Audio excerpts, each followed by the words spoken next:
is normally a music venue, but tonight it's going to do a whole different kind of rocking.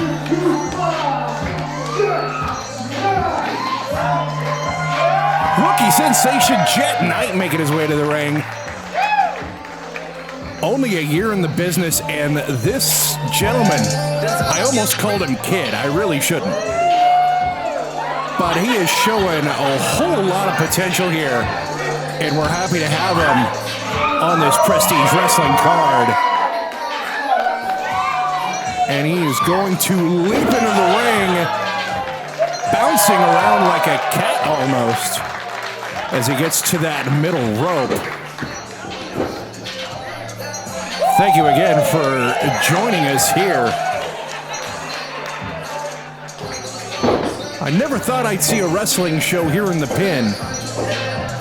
I've done other shows here, but this is tremendous. Anytime I walk into a room and I see a wrestling ring, it always makes me happy, especially when it's a Prestige wrestling ring. Because you know when Prestige is in town, you're going to see action like this.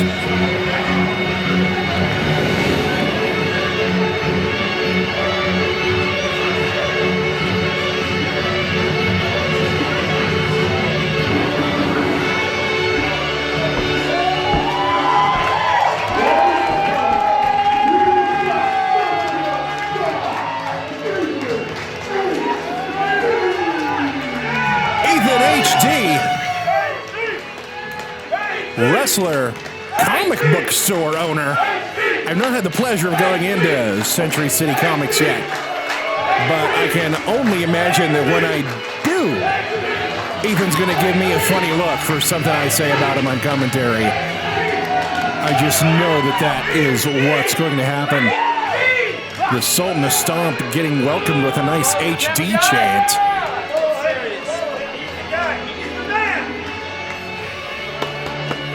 Taking one more moment to pose for the Spokane, Washington crowd.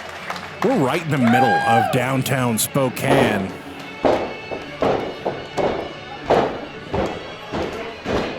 And Ethan looks excited to be here.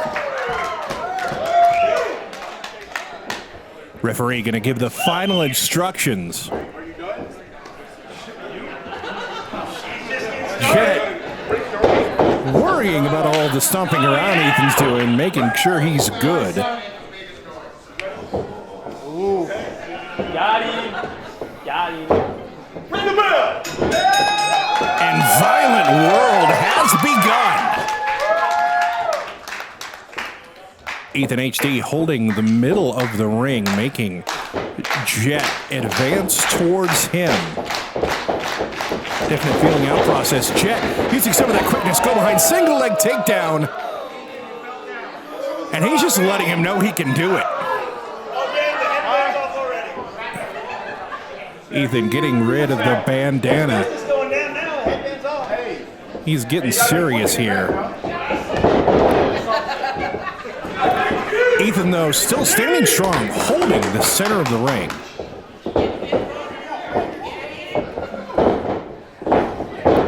Jockeying for position, neither man wanting to give up anything. Another single leg takedown from Jet. This time looks to capitalize, rolls after the goat. And what a leap over with that somersault. Leapfrogs all the way over Ethan. Ethan dives through. Ducks a clothesline, nice chop. And we may be seeing some lucha libre here. Bounce, bounce, bounce. What an arm drag from Jet. Living up to that first name.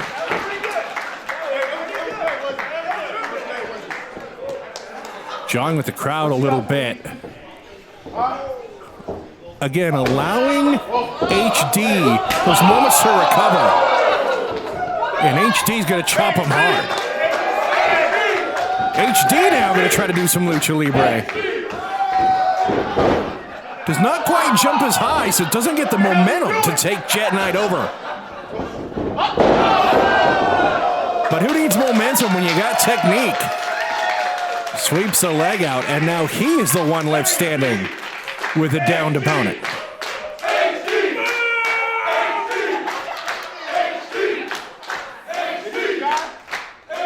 Anything you can do, I can do better. It seems like Ethan is saying. Sidesteps Jet, sends him almost to the floor. Kicks him as he's coming in. Springboard double stomp off the small of the back as as Kevin Knight is tied in the ropes. HD kindly asking the crowd to part. We may be getting a dive here. Middle rope. Or a hurry moonsault.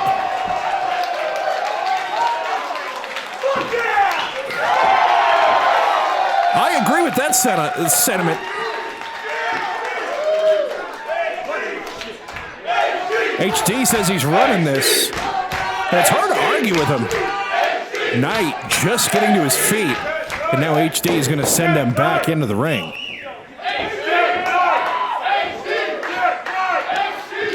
HD posing a little too much. And now I think Knight's going to dive. HD saw it coming. Big forearm tonight. Ethan climbing onto Brett's rope. Now going all the way up. Too much time, and he goes all the way down to the hard floor. And unlike you hear on TV, this is not a concrete floor. This is a hardwood floor. Primarily used for dancing and moshing.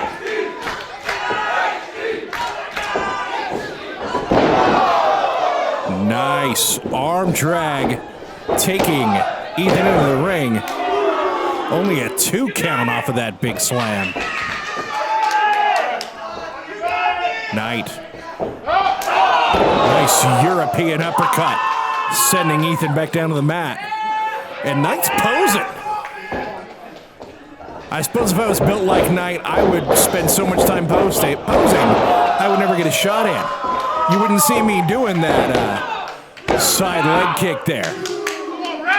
And Jet arguing with the referee's count.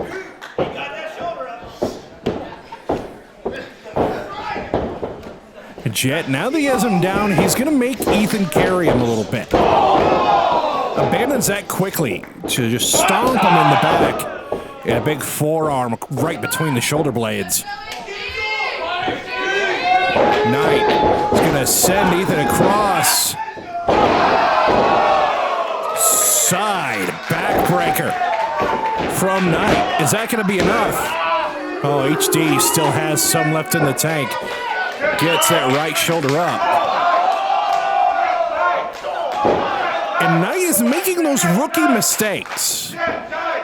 Just a little bit of extra time taken to pose and posture.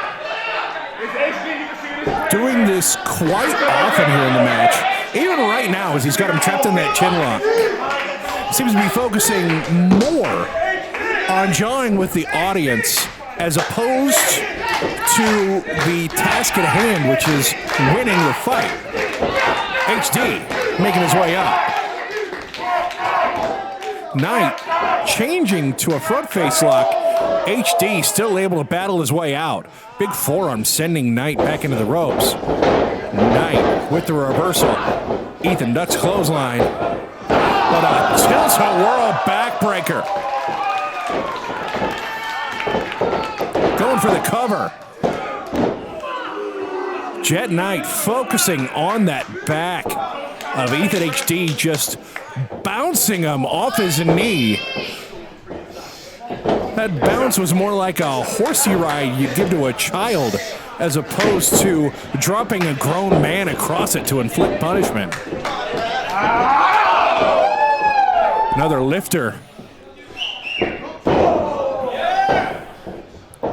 Knight making sure that HD is positioned just the way he wants for those kicks. And that kick, that penalty kick to the back that Jet Knight has been punishing for the last few minutes. HD. Some may call this a desperation move, and in some ways it is. But it's keeping his opponent close.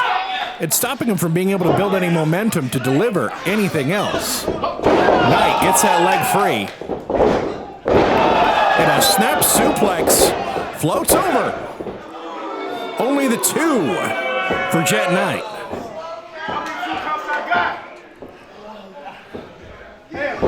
Jet, again, focusing on John with the referee, asking how many 2 counts he's got.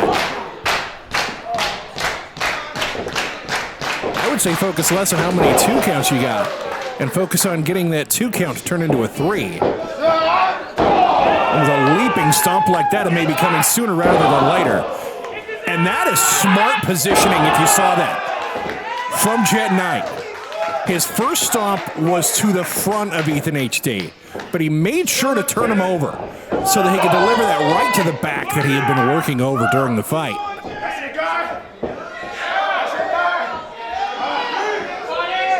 HD. Trapped in the corner. Knight sends him hard across.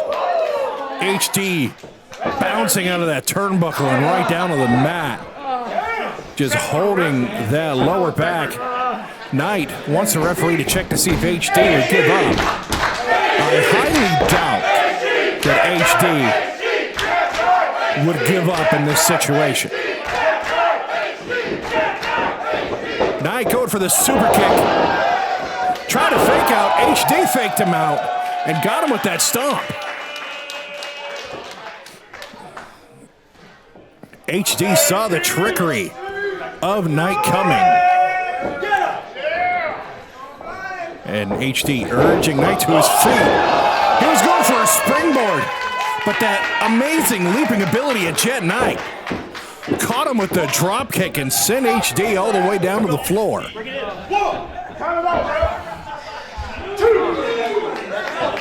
Knight telling the referee to count him out. Knight just wants the victory. Doesn't seem like he really cares how he gets it. We're at 6. HD is not really stirring. We're at 8. Are we going to see a count out? No. Last second burst of energy from the Sultan to stomp. And a defiant middle finger. And Knight's going to punish him for it. Has him mounted from the back. Is raining down those forearms.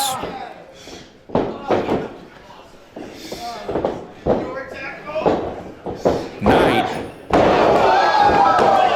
bridges with the vertical suplex. HD just punches his way out of it. Not really a fisherman suplex or a perfect plex, as he just sort of bridged after suplexing him over. Maybe if he'd fish hooked that leg, it was possible that he'd have been able to hold him down. But Jet Knight still in firm control, putting the bad mouth on HD. Jet setting him into the ropes. And this is brilliant by Jet Knight. Because while the hold is called the abdominal stretch, or some call it the Cobra Twist, it's also going to stretch that back that he had been beating on this entire match. And I suppose if you're Jet Knight, it also gives you that opportunity to pose. HD getting his leg free and hip tossing his way out of that hold. Blocks Knight coming in. Forearm. Bigger block. What a punch from the gloved hand of Ethan HD. HD not able to follow up. Caught with that kick to the gut. He was going for that tilt-a-whirl again. Nice roll-up from HD, almost getting the victory, countering that roll-up.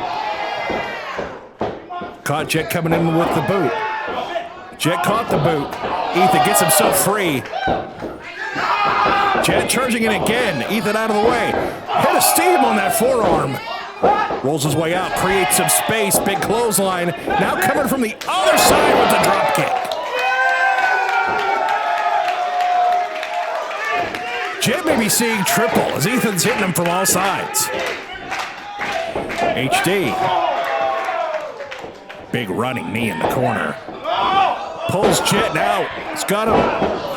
He had him in that fireman's carry, but the back just was not going to let him hold him up anymore. And Jet going for a leaping gun stun. But HD out of the way. And a shooting star press. Just took 2 steps and launched and almost got the victory there. Jet Knight showing he has lots of heart.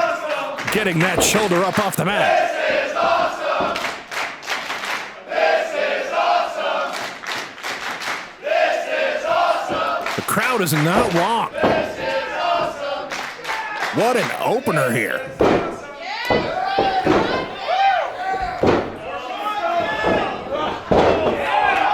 Jet out of the way of that knee. Reversal on the go behind. Ethan trying to maintain that grip while being elbowed by Jet.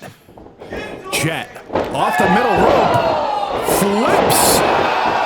But gets caught with that kick.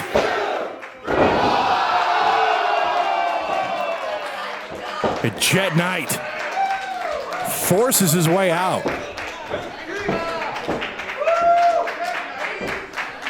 That kick put Knight on Dream Street, at least for a few moments. Now HD putting Knight in his sights. HD up on the second rope. The most dangerous rope in wrestling. Knight leaps to the top rope. But HD caught him coming in. Knight flips out of it, landing on his feet. Leaps up again for that Rana. And the rolling frog splash onto the back of Ethan HD. And HD is still in this. And friends, this is just the opener.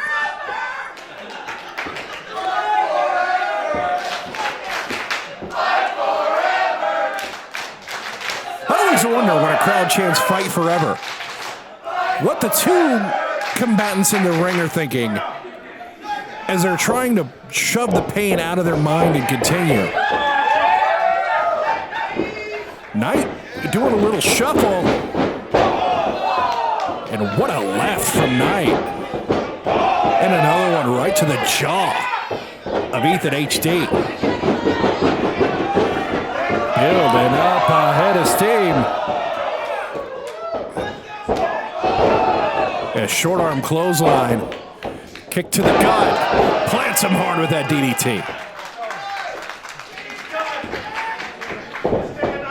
HD kicks out at 1. That caught me off guard with the camera shot. I thought he was out of it. He looked glassy-eyed. And while he was able to get out at 1, he is struggling to get back to his feet. Jet was trying to think of what he needs to do to put away Ethan HD. Went across. Ethan caught him in.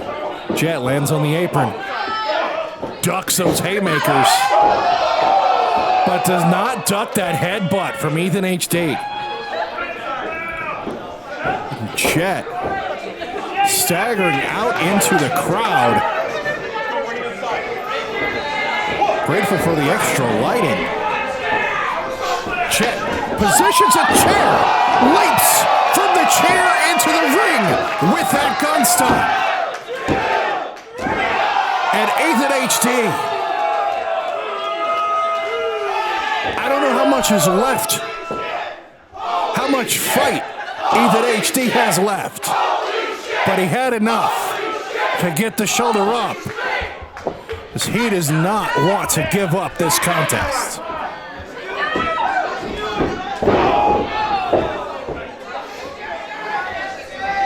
Quick stomp, just to make sure that HD is positioned exactly the way Jet wants. But HD with the kip up, and that standing kick. He didn't leap. That wasn't an enziguri. He just kicked him there from the mat. But Jet had a bit more to give, sending Ethan hard off the ropes. And Jet misses the 450. HD pulling himself up. Jet dodges. Roll up. Either rolls through. Stomp to the back of the head. And Ethan HD somehow pulls it out.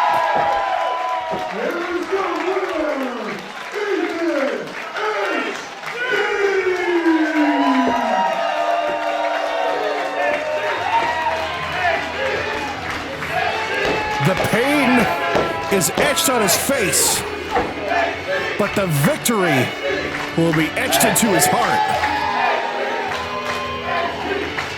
Pulling that out. The Sultan of Stomp living up to that nickname. Jet looking pretty dejected, but Jet brought the fire. Just was not able to extinguish Ethan HD. Ethan getting a little help from a member of the crowd to make his way out of the pin. And the crowd showering Jet with applause as well. What a showing for this young man.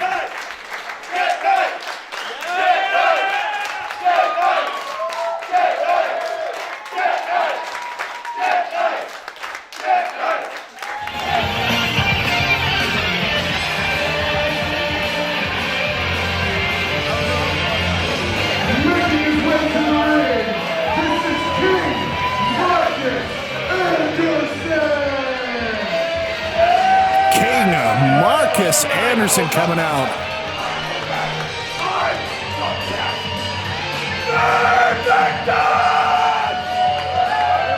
Royal cape adorned.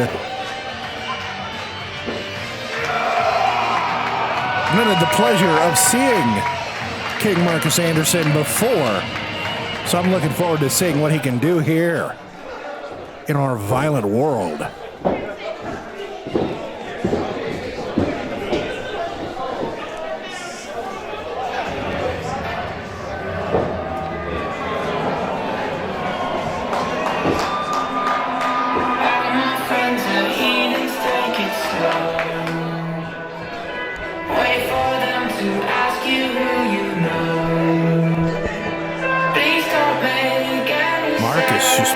Back and forth in the center of the ring. You don't know the half of the abuse. I guess that's one part of being a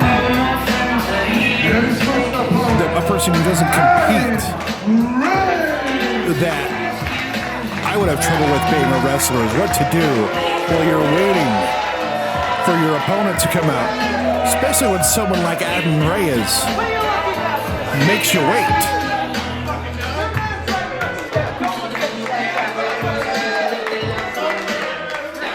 And taking time to antagonize the crowd as he's walking out. Pointing directly at people in the first couple of rows and letting them know what he thinks of them. And a little bit of a shimmy there from Reyes.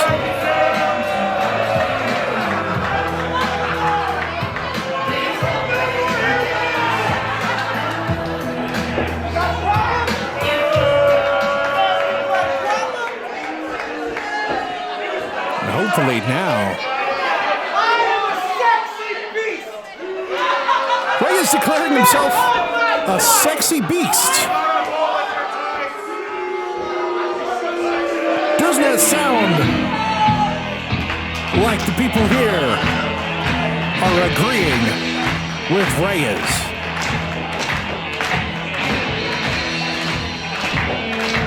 These two about to get it on. There's still one more participant.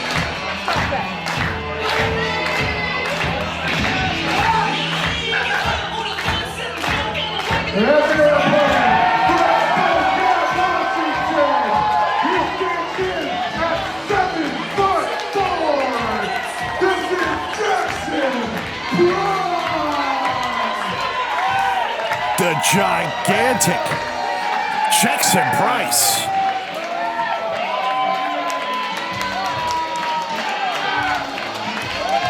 Grooving a little bit Never really seen a giant move like that.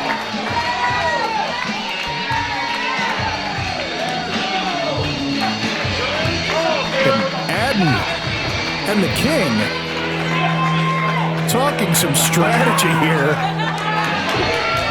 And I don't blame him.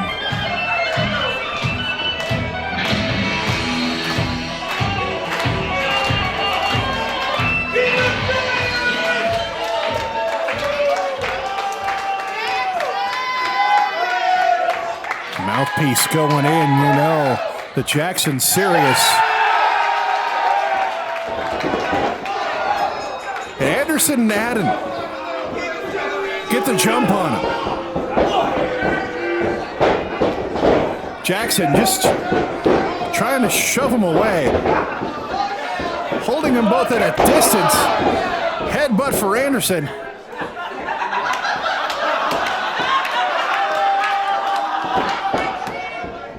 Scoops up Reyes. And what a body slam from Jackson Price.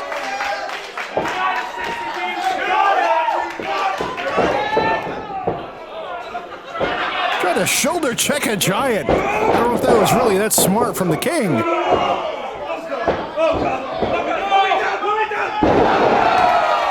And a side slam from that high. And that kind of force. Reyes making his way to the top. He has been studying more and more lucha. I don't know how well that body press is going to work. And Price is turning this match into arm day. Tries to give the King an opportunity to show his power like Jackson did. But Marcus not able to catch Reyes. He's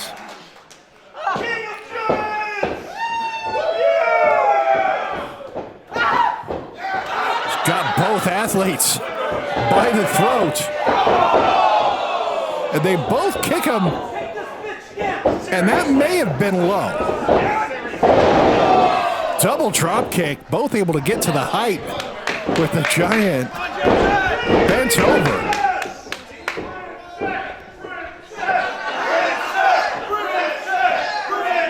They're chanting princess at Reyes.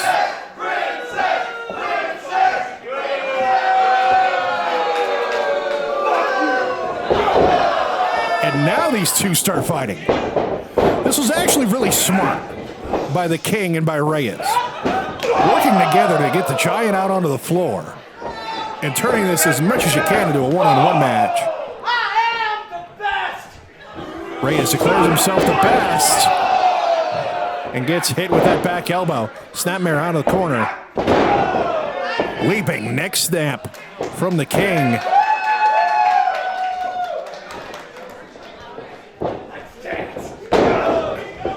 Big right hand from Marcus. He's going to send Reyes into the ropes. Reyes ducks. Reyes ducks again. And a black hole slam. Or a boss man slam, depending on how old school you are. Gets the cover. And that time between the slam and the cover was enough for the self-proclaimed sexy beast to kick out and keep the match going. Marcus built up all that momentum and just ran right into the boot of Reyes. Get on my diet! It swings him around. A tornado vertical suplex from Adam Reyes.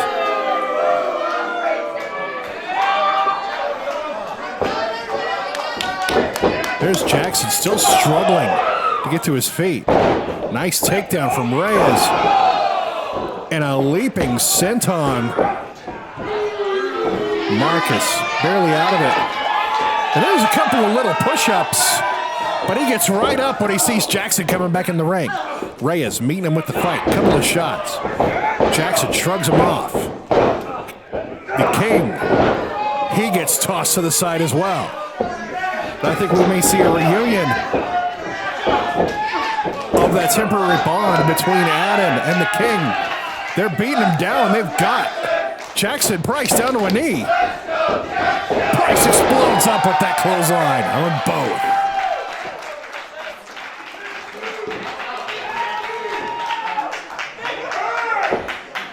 Jackson Price standing tall, no pun intended, in the center of the ring. Not able to shoulder block him down. Sends Reyes down. Sends Marcus down. Big boot. Sends Reyes tumbling almost. Marcus trying to approach Jackson from the back. Rakes it back and a bicycle kick. Would have got him just above the stomach. Garrini to the knee. In a super kick to the head. Aden and Marcus now arguing over who. Listen, Idaho, bitch, you ain't gonna. And I'm not going to repeat that, but you could see the opinions are changing. Jackson just going to let him argue. Oh, he's got him both goozled up. Double choke slam from Big Jackson Price. Double cover. And we have a winner.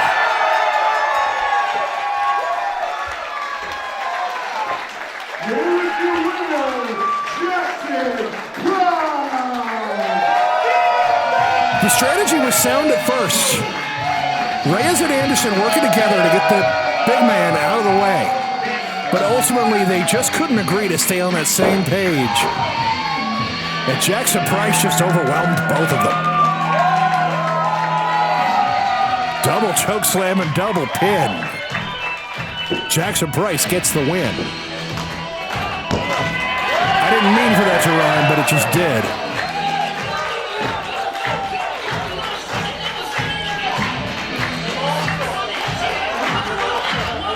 And Jackson shaking some hands in the front row on his way out. I shook hands with him before the show.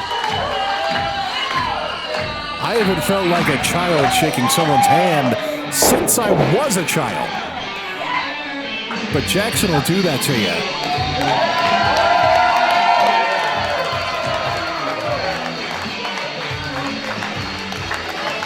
What a victory for Jackson Price.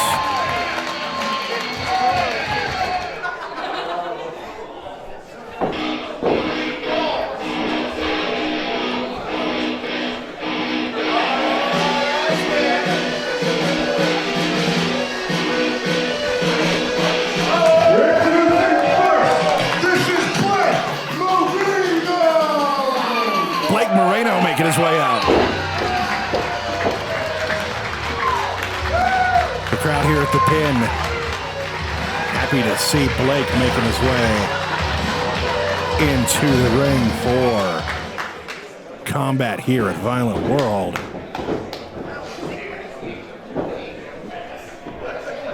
I think he's from Montana.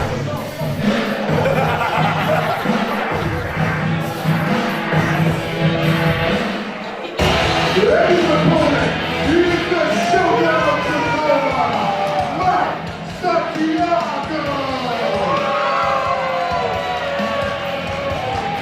Mike Santiago pointing the hypothetical gun as he makes his entrance.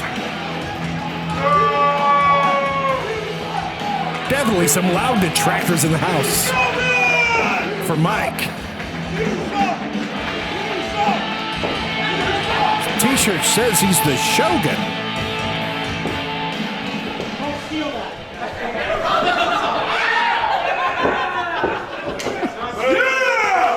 Telling him not to steal his hat that he just took off. We're at the pin. It's possible that hat's gone already.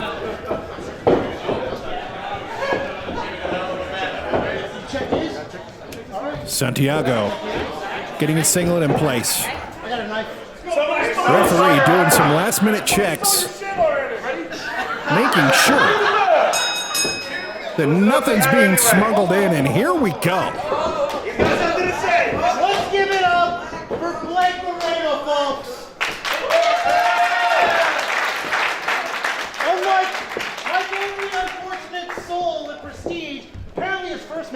be against me. I decided this year a little bit of a chance for Mike Santiago, okay? So how about shut the fuck up?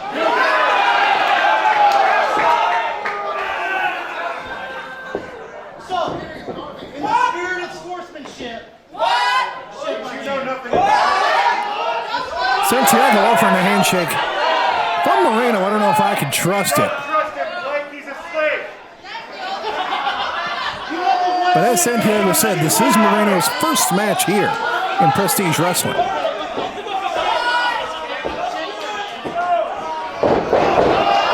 And just as the crowd warned him, Santiago kicked to the gut.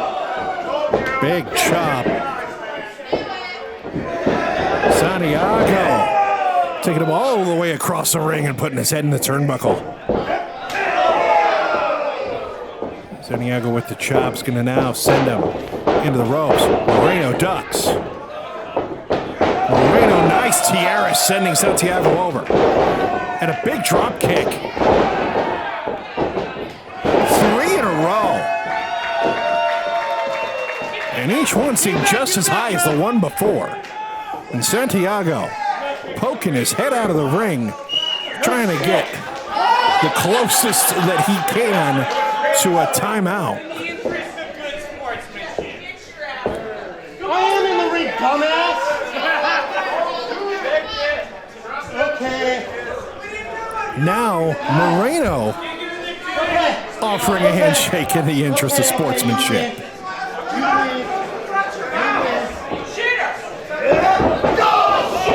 Saw Santiago's double cross coming that time. Links the hand. Nice high kick. Walks the ropes.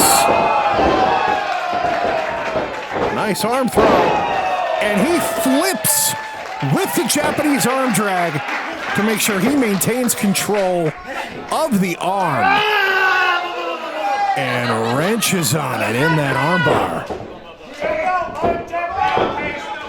Santiago makes it up to his feet, but Moreno's got that hold tight.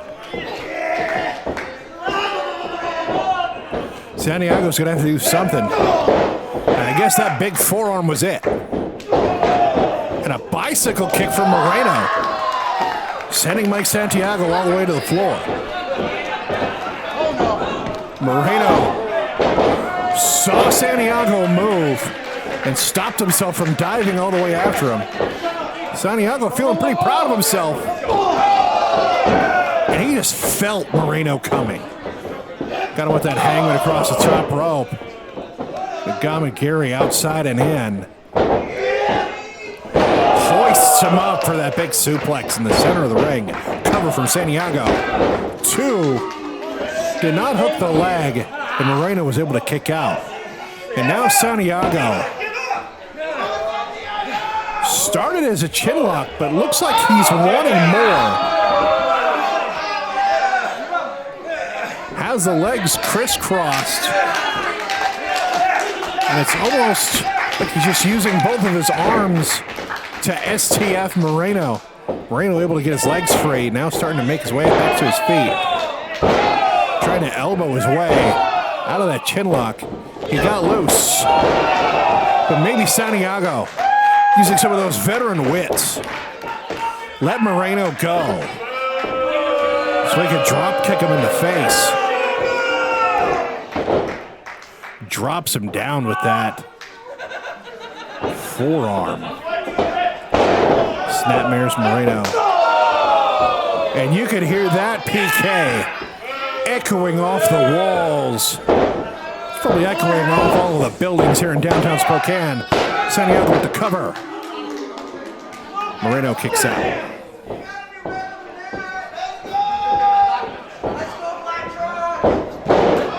Moreno, a lot of fight left in him. And Santiago, big windup on that punch, staggering Moreno back into the corner. Big European uppercut. And Moreno just getting stomped and choked out there in the corner. Yes, sir. Santiago Just wrapping his arms around the head. Just pulling his head into that steel post. Just all that pressure on the head of Moreno. I'm sorry, sir. Hollow apologies to the referee from Santiago, saying he's sorry while doing the exact same thing over and over again. Don't touch me. Okay, sir, I'm sorry. Telling the referee not to touch him while, again, more hollow apologies. Can't really trust a word out of Santiago's mouth. Running elbow from Santiago. Santiago. Reversed by Moreno. Catches him coming in. Moreno lands on the apron. And a nice knee. Comes in for the sunset flip. We got two. Santiago out. Catches a kick to the gut. Moreno catches it coming in the second time.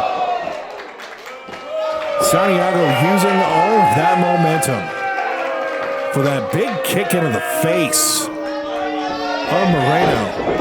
And he's choking him right now. Fortunately, the referee sees it.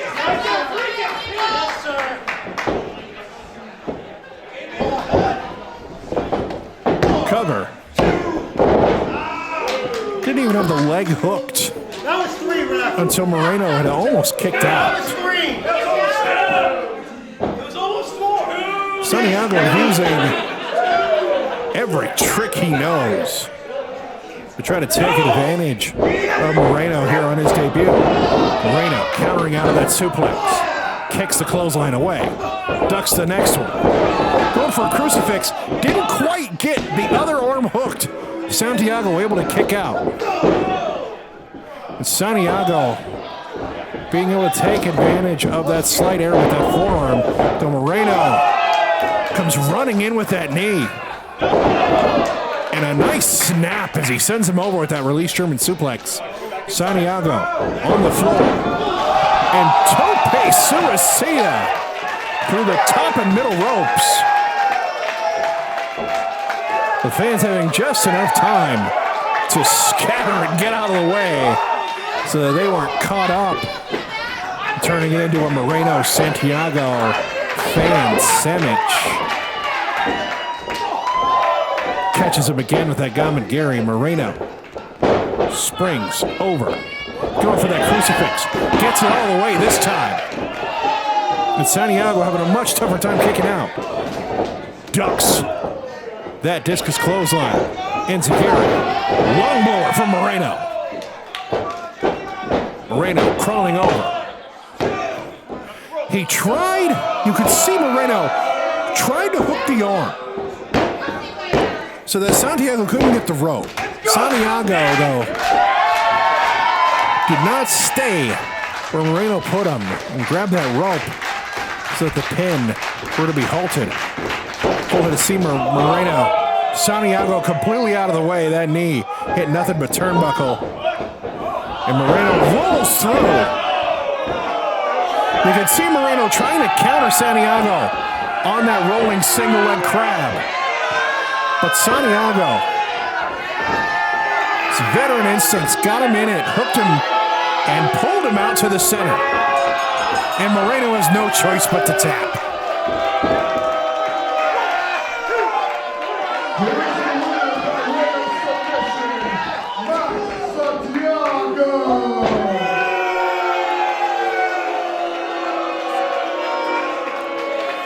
Santiago defeating Moreno. But you gotta think that Moreno learned a lot. A lot of tricks to look out for. And that Moreno will come back better the next time. Santiago basking in his victory. He did try to take some shortcuts. But in the end, it was that clean, rolling, single leg crab that got him the victory here at the pin.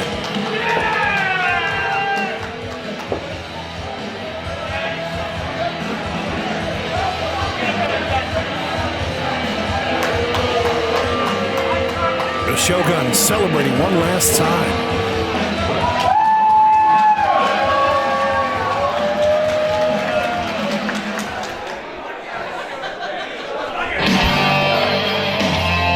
Tag team action as we continue here.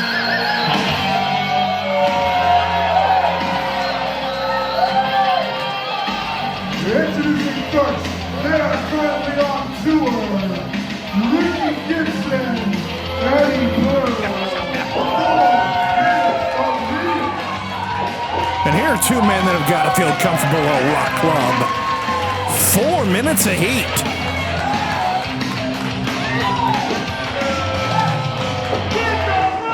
Ricky Gibson, Eddie Pearl.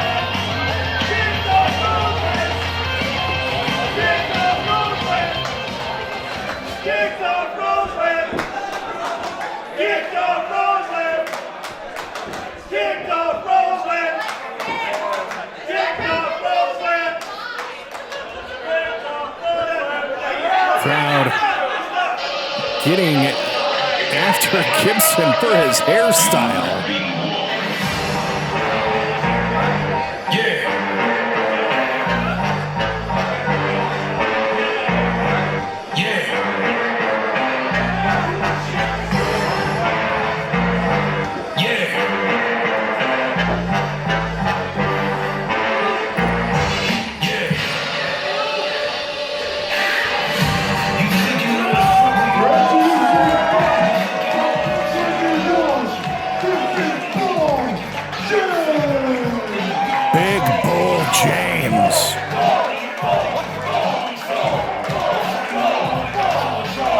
Standout at NXT, now doing it on his own, and he has got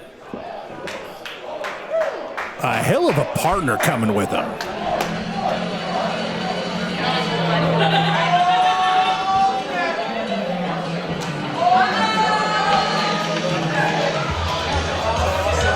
It's because of this man that this is an ECW rules match.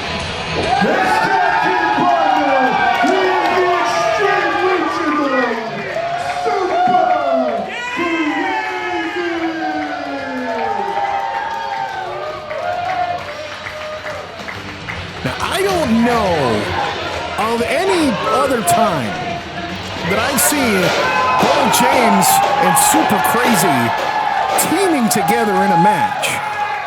So 4 minutes of heat are going to have the advantage in that regard. But with a match that's going to get extreme, it's hard to bet against a team that has someone as loco as Super Crazy. Already bringing out the trash cans, and Bull just throwing them at 4 minutes of heat.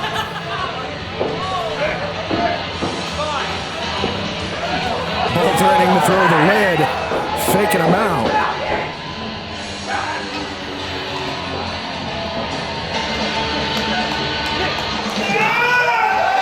And throws his shirt. I don't even think Bull noticed. Gonna get it handed to him by the referee. Now, what's Bull gonna do with the shirt?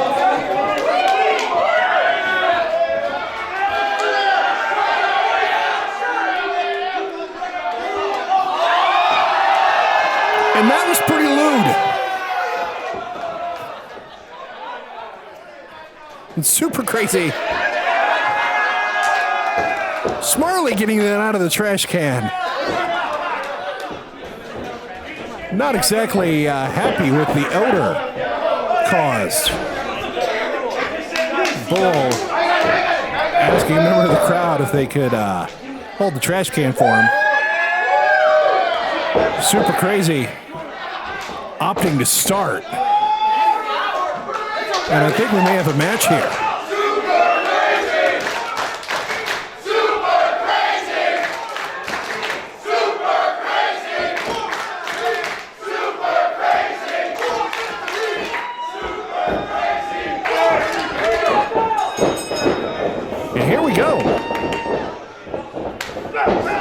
Tie-up. Super Crazy getting the side headlock. Looks like Perla gonna send him off. And Super Crazy knocking him over. Crazy has a little bit of a size advantage. And he's also got that lucha technique, although what a foot sweep there. Crazy getting one of his own. Kick out. And we are back on neutral ground. Crazy almost landed on the referee.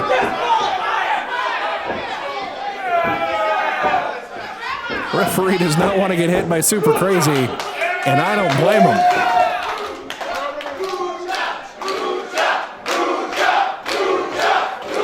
Chanting for lucha and tagging in Big Bull James. I've never really seen Bull James do much lucha. But this is the first time for everything. You want a lucha? For the record, I don't do lucha. What? Good to know. Start with the somersault. Come on, Ricky. You can do a somersault. Ricky Gibson.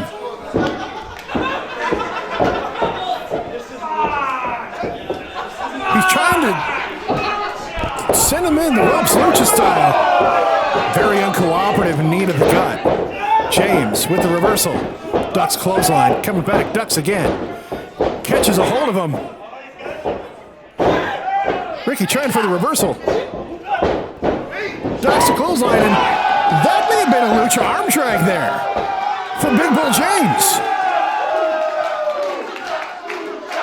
Maybe he does a lucha after all. All you gotta do is believe. And you could do lucha too. I'm just kidding. Don't try this at home. Just bounces off him on that body press attempt. Telling the referee to move. A Tierras into the slam.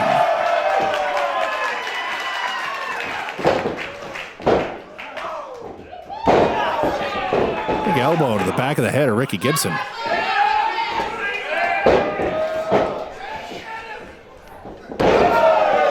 And a headbutt from Super Crazy. And Eddie Pearl there with a knee to the back. And Super Crazy getting nailed with that drop kick. Eddie coming back into the ring. Just held wide open for that stomp. Going for the quick victory. But the 4 minutes of heat will continue. Bull reaching for that tag. He knows the kind of trouble that Crazy is in. Is the heat? They're going to cut that ring off. Ricky climbing up to the top. Ups against it, just rakes the eyes of Super Crazy.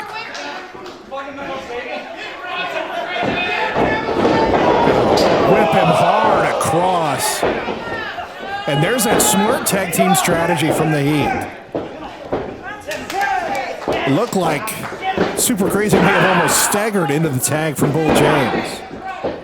But Ricky cutting him off, bringing Eddie Pearl back into the ring. James coming into the ring.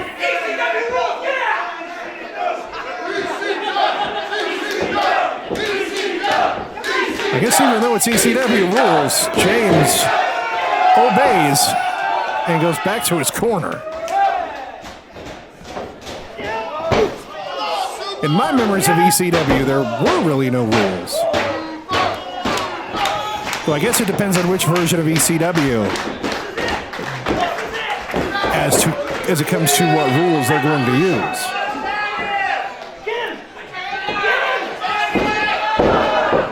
Taunting him, telling him to go get that tag. James had the cane from one of the members of the crowd. Fortunately, he gave it back to him. Eddie Pearl back in the match. Snapmare. And a drop kick right to the top of the back. Rolls him over. Super Crazy gets that shoulder up.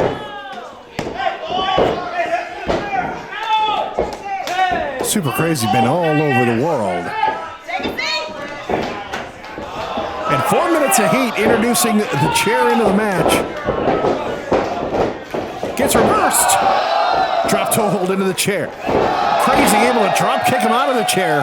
And now this is Crazy's chance. Super Crazy making his way to the corner. Needs to get Bull James into the match, and that tag is made. Big clothesline onto Pearl. Another one onto Gibson. Another one onto Pearl. And another one onto Gibson. Squashes him in the corner. And look at how fast Bull James is going back and forth with those corner avalanches. You see someone like Bull James and you don't expect him to be that quick. Scooping him up.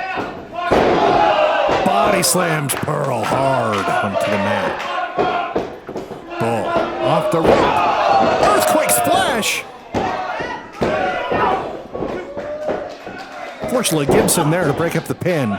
But now here's Super Crazy.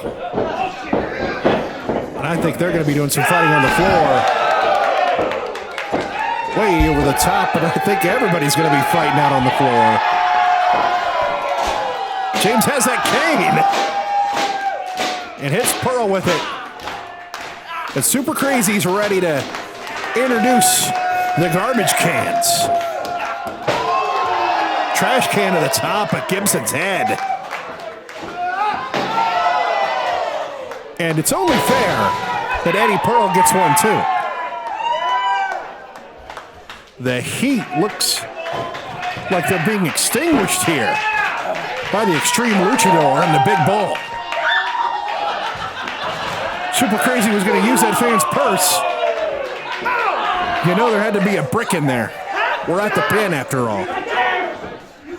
Gibson grabbing James, trying with a choke. James just swatted him away with that cane. Crazy sending him into the chair. Eddie Pearl. Please move as the wrestlers come by you. Please move. I'm glad the announcer made that statement. Because it looks like the wrestlers are definitely going to be coming by. Crazy choking him out on the floor.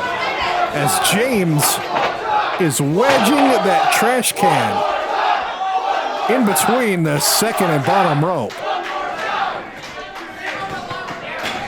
Well, those chairs were in nice orderly rows. James whipping Gibson, and he goes head first into that trash can.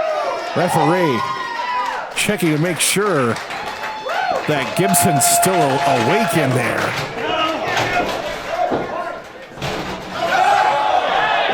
Oh, now he's got him stuck. And I don't know if those punches are going to hurt him through there, but definitely going to make a large sound and disorient. Though that cane whack is going to hurt a lot.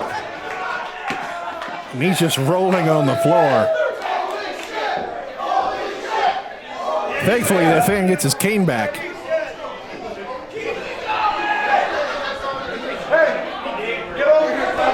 Oh, urging the cameraman over.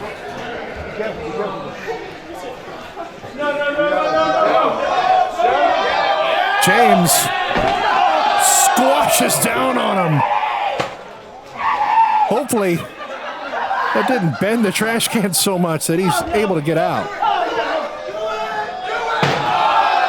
And Ricky, trying to save his partner, gets that trash can on the top of the head. And the referee may not be immune to getting some garbage shots. Crazy thinks better of it.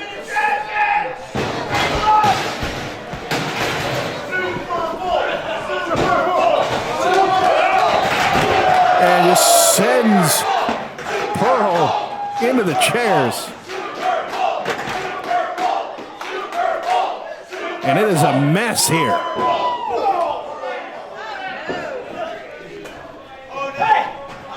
Gibson climbing to the top. And dives out onto Bull James. and smashes Super Crazy into that garbage can.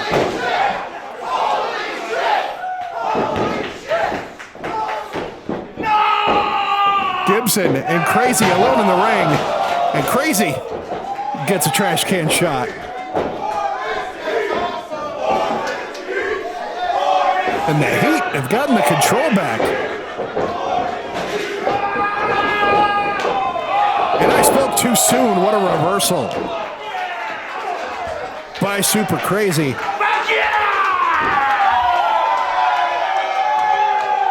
That's very good English from the Mexican athlete. When I tried talking to him earlier, he told me he didn't speak English. Guess that's what I get for trying to annoy Super Crazy before a show.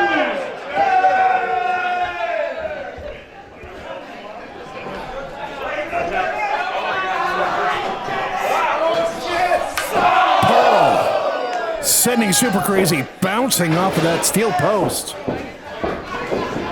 James with Gibson in the ring throws him out. Gibson clinging to the ropes to not get far. And a low blow from Eddie Pearl. Chair to the gut. And a double DDT on the Bull James onto that chair. Eddie with the cover. And 4 minutes of heat wins it.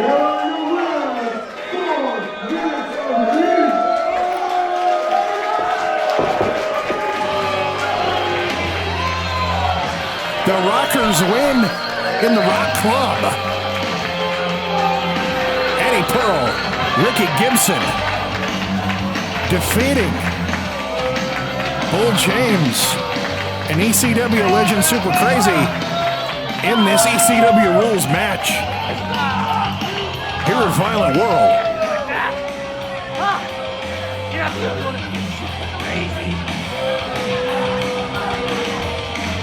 James looking an appropriate mix of pained and disappointed. Looks like we're going to hear from the Bull. Thank you, Super Crazy.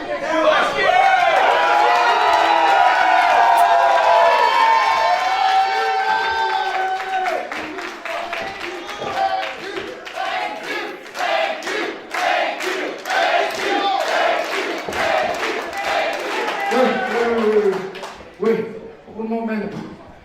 No, thank you. Thank you, guys. Thank you, everybody. Thank you. Thank you, thank you. Thank you, Prestige. No, Rhino was supposed to be here tonight, but Super Crazy got on a goddamn flight from Mexico City this morning.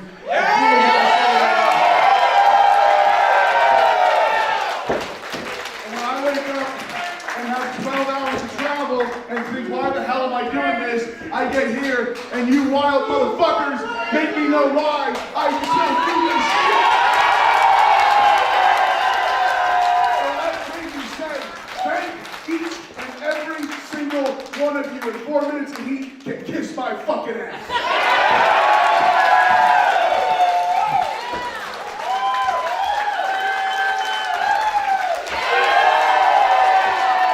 Soaking up the adulation.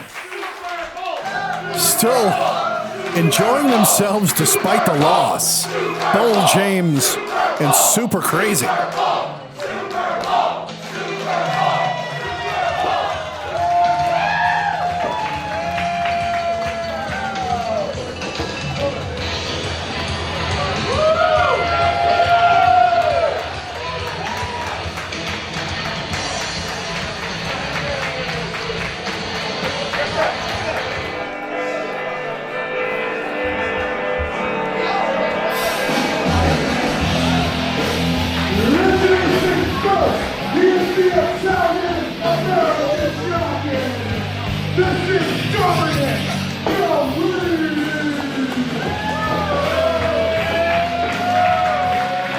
It's time for the championship to be on the line.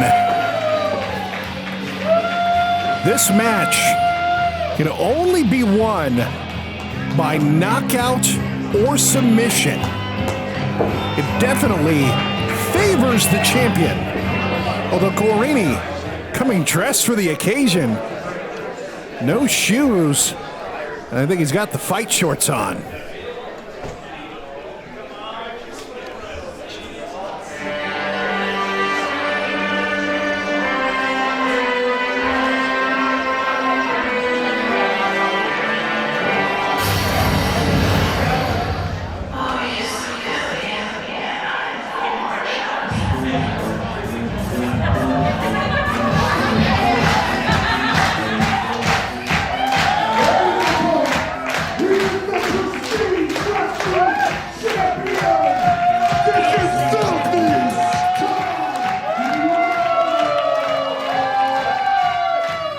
Knockout submission match has got to be a specialty for Filthy Tom Lawlor.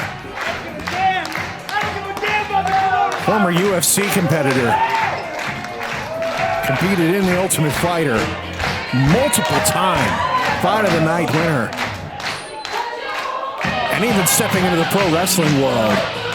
Former MLW, former Black Label Pro champion.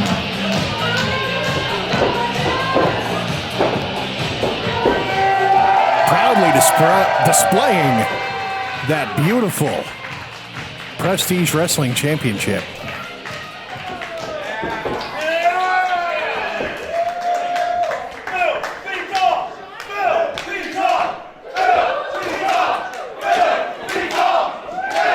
Referee displaying that championship once again, letting the crowd know exactly what is on the line. Filthy getting his entrance gear off. And now down to the jean shorts and kick pads. Knockout or submission only. Filthy trying to shoot in. Garrini blocking him. Now the arms interlocked. Filthy taking him over with that suplex. Filthy maintaining the top position. Dominic with the guard, trying to fend him off. Filthy trying to tie up the legs. Garrini sunk him in, got back control, sinking in that choke. Now going for the armbar here, trying to break the grip of Filthy to complete that cross armbar. One good thing about the rules of this match is Dominic doesn't have to worry about being pinned in this situation. Sends him over. Filthy now with the control of the legs. And just a kick to the upper thigh, I'll say. Maybe the butt. Filthy trying to swing in, getting control of that leg. And that's a calf slicer there. Garrini struggling, making sure that Filthy doesn't have all of that. Garrini, though, now bending him. Just punishing him with slaps into that abdominal area. And those abdominals and chest muscles. Filthy, though, with a Kimura. Getting out of there. Garrini floating over, reversing. I think he may got a Kimura of his own. Filthy able to stand out of it. Sinks the hooks in, trying to take over and ride the larger competitor. Does so. That's kind of a banana split there.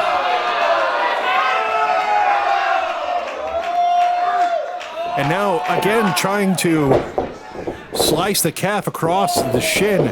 Garrini able to reverse around into the chin lock. Filthy out of it. Garrini going back to that cross arm breaker. Filthy maintaining the grip on his hands. He does not want those to separate. So once that does, Garrini's going to be able to bridge back to try to hyperextend that elbow and pull the bicep muscle off the bone. Garrini has the legs wrapped around him. Filthy raining down those forearms. Filthy standing out of that leg grip. Garrini takes the arm. Has the arm hooked with those legs. Filthy able to slip out. Filthy trying to take him over, but Garrini muscles and keeps him up. Filthy going for a triangle. The positioning of the feet is interesting. And we're in the ropes. And they both break. It looks like Filthy may allow Garrini to get to a vertical base, although Garrini doesn't take the opportunity. Filthy leaping over to get Guarini's back. Garrini sliding out. Now Garrini has back control from Filthy. Filthy takes him over. Now he has the arm. He's going to try for that arm bar. Back with that double wrist lock into the Kimura. Garrini out of it. And now into a front face lock, maybe a guillotine. And he's going to gator roll him. Though may not have known the positioning of the ring as well as he thought he did, because he gator rolled him right in the ropes.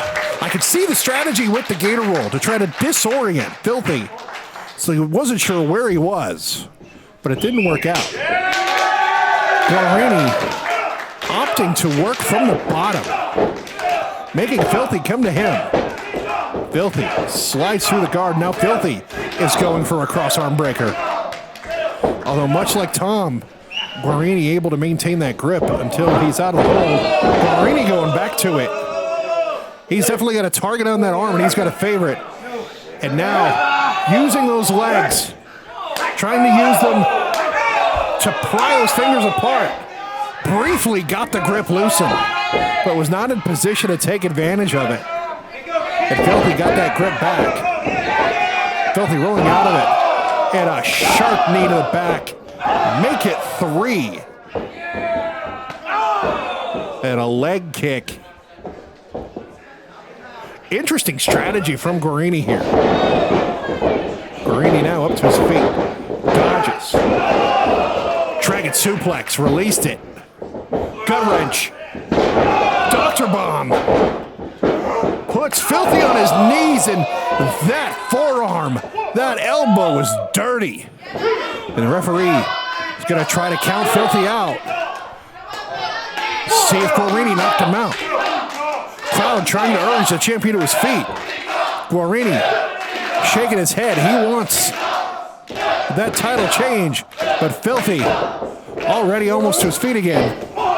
And wide open for that kick to the chest. And another one from Dominic. Dominic winding up and gets another one. I don't know if he got all of that third one, but it definitely seems to be affecting the breathing of Filthy. Filthy ducking. And just a spear from his knees, tackling Garrini down. That may have just robbed a bunch of the air from the lungs of Garrini. And now Filthy going back to those leg kicks. He seems to be positioning Garrini for an ankle lock. He's got it in. Garrini doesn't have any boots or shoes to help him keep that ankle straight. Garrini able to roll out of it. Kicks Filthy away. Filthy just rolls through and gets that ankle lock right back. The champion and his tenacity after that ankle.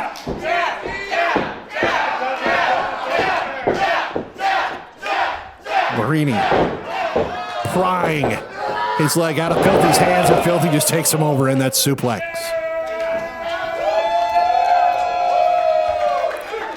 Referee now putting the count on both men. Answering that count is important. The count now only on Garrini. Garrini up. Catches Filthy's kick coming in. And a big swat to the face and a leaping knee. Garrini hooks up Filthy. And a gourd buster into the knee of Dominic Garrini. And Filthy's going to have to answer the count. And he looks to be on Dream Street.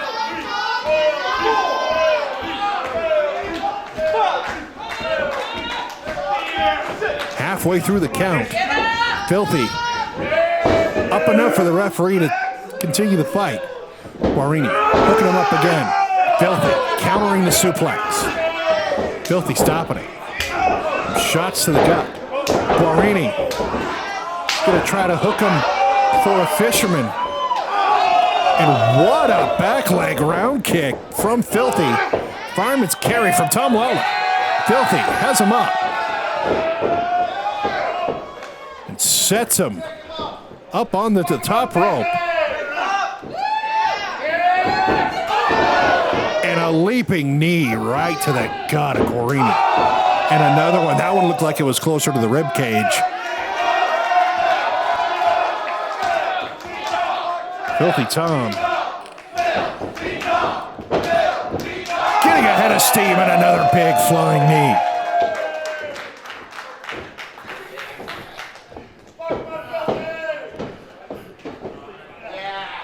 Filthy. Positioning Dominic just the way he wants. And ascends the ropes with him. He's up on that second rope. And brings Garrini over into a superplex. Rolls the hips. And now has him in a guillotine. Thought maybe he was going to do the sort of Eddie Guerrero suplex chain. And maybe that's what Garrini was preparing for. But Filthy got him in that guillotine instead. Garrini trying to make his way to his feet. But that's got to be hard when you've got a fine-tuned athlete like Tom Lawlor squeezing your neck. And a nice suplex over from Garrini. Garrini going back to that cross arm breaker. Again, trying to use wonderful positioning with those feet and legs to try to pry those arms apart so that he can bridge back and complete it. The grip has been broken. Filthy rolling out of it. And what a German suplex from Filthy Tom Lawlor. Just when Garrini thought he had completed that cross arm bar, Filthy rolling through, scooping him up, and slamming him on his head and neck with that German.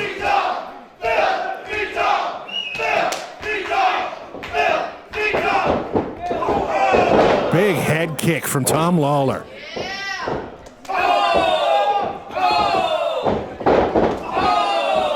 Two elbows and a rolling elbow. Garrini ducks the kick. Spinning back elbow from Dominic Garrini. And a release German suplex of his own. Garrini building that momentum. Stuffed him with that Gotch-style pile driver.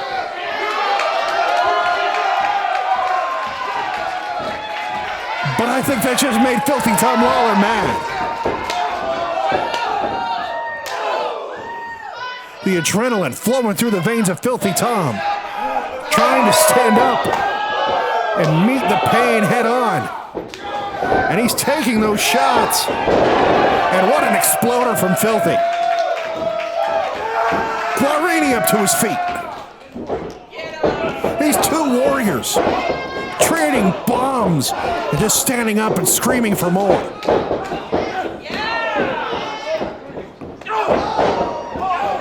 Punch in the face. Big swat.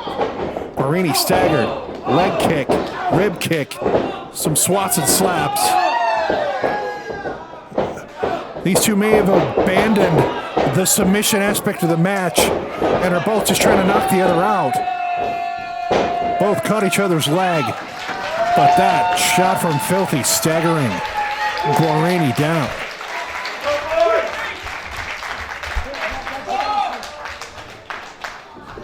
Garrini is trained in Brazilian Jiu-Jitsu, but I don't know if he's trained as far as Tom Lawlor has. Blocks that kick, and what a swat from Dominic Garrini. Was going to try to check the kick, Filthy. Kicked over it. That may have been a liver kick. Charges into the corner with that clothesline. Tom. Angle slam from Filthy Tom.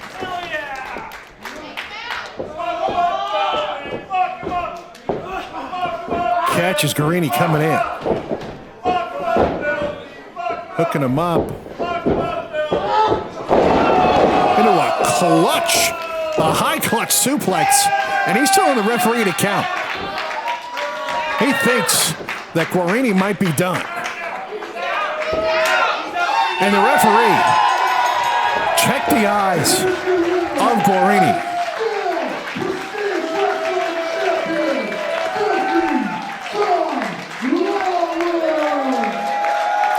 He saw in the eyes of Garrini, he saw in his face and checked his arm just in case. But the referee, the closest one to the action, could see that Garrini was done and called for a stop of the fight. And you're a winner. And still Prestige Wrestling World Champion. Filthy Tom Lawlor.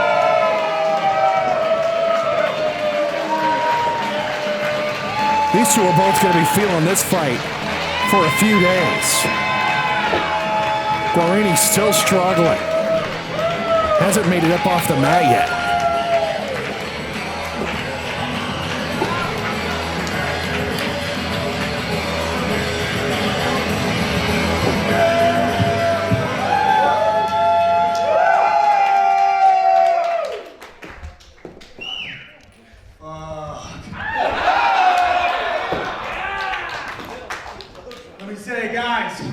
First of all, thank you for being here tonight.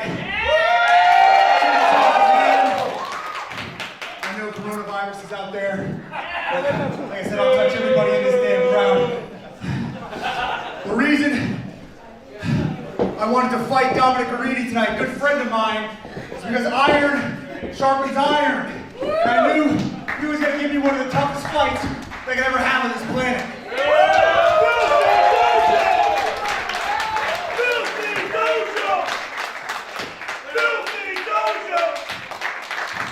I've been hanging out with the crowd here tonight watching the action. I've been at all the Prestige shows in the past. I've been in the back tonight. And quite frankly, I've beaten everybody that's back there. So, Prestige in Roseland, Filthy Tom doesn't have a title match. Filthy Tom doesn't have an opponent. So, Filthy Tom is putting the challenge out to anybody. Open challenge for Roseland. And I think he's about to get his answer. Ethan HD. Let's hear it for Ethan HD. Hell yeah! Open up the show tonight, an impressive victory, a great place to be, jerking the curtain, right where it belongs. Well, Tom, I wasn't gonna come out and just compliment you on how epic your match was. I mean, that's a championship bout. Indeed. And I did hear you say that you want to face anybody at Roseland. And I'm feeling like anybody should be me. Hell yeah!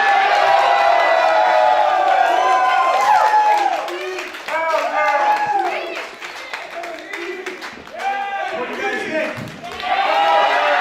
They seem to approve. Filthy Tom Lawlor for the Prestige title in Roseland. What do you guys think? The problem is, Ethan, last time we were here, I already beat you. So, as all these people in the crowd know, as you know deep down, you have about as good of a shot as beating me as these losers do.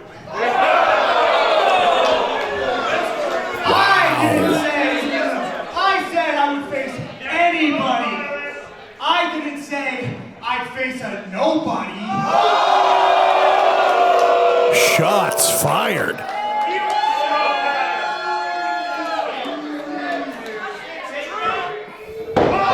And a cheap shot from Filthy. And now that the match is over, Filthy and Garrini putting the stomps to Ethan HD. Laying that belt out, choking him in the corner.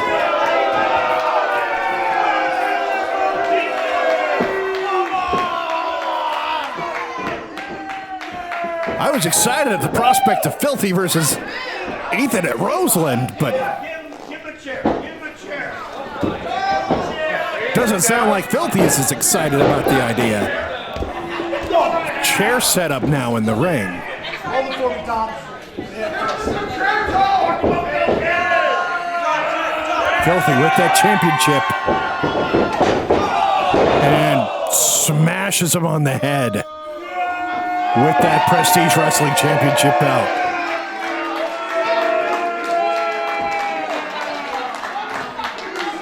And Filthy Tom and Dominic Garrini. I thought they were going to leave it at that, but I guess not.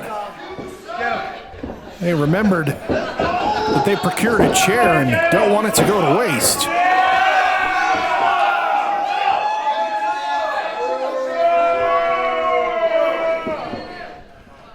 Oh my goodness! Stuffed pile driver on the chair on Ethan HD.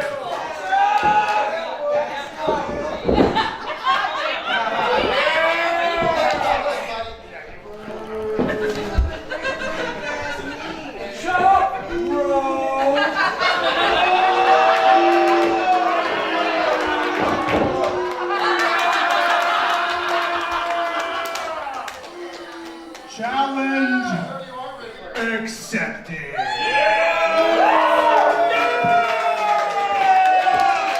Well, after that beating, what condition is Ethan HD going to be in to face Filthy Tom Lawlor at Roseland?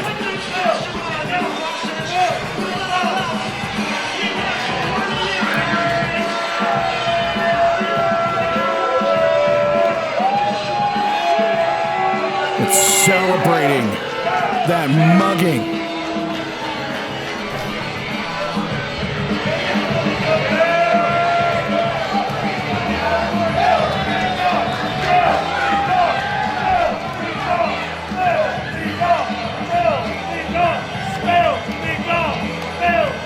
Well, that gentleman's a member of Team Lawlor.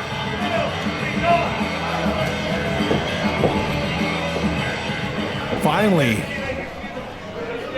Ethan getting some assistance from the referees.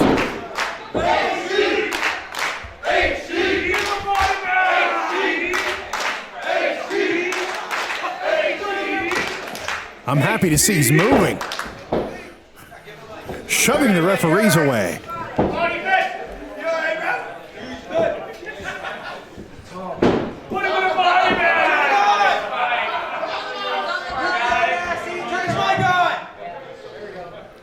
Tom,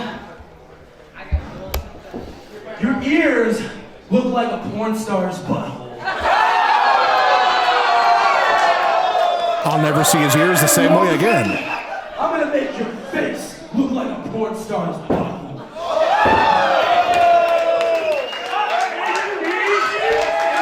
Ethan's got some recovering to do, but he's determined to make Filthy Tom pay at Roseland.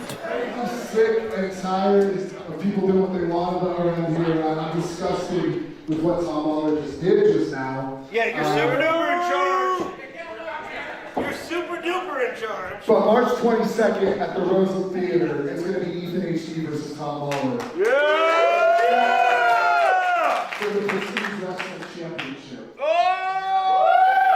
So, we're nearing the end of the night here, and I need to ask, has anybody been keeping up as to what's been going on with Eddie Pearl?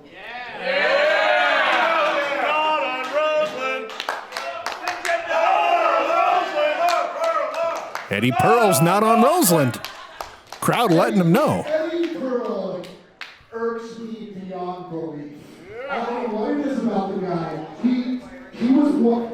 They're both pretty stupid looking, but he was one of the stupid looking guys in 4 Minutes of Heat.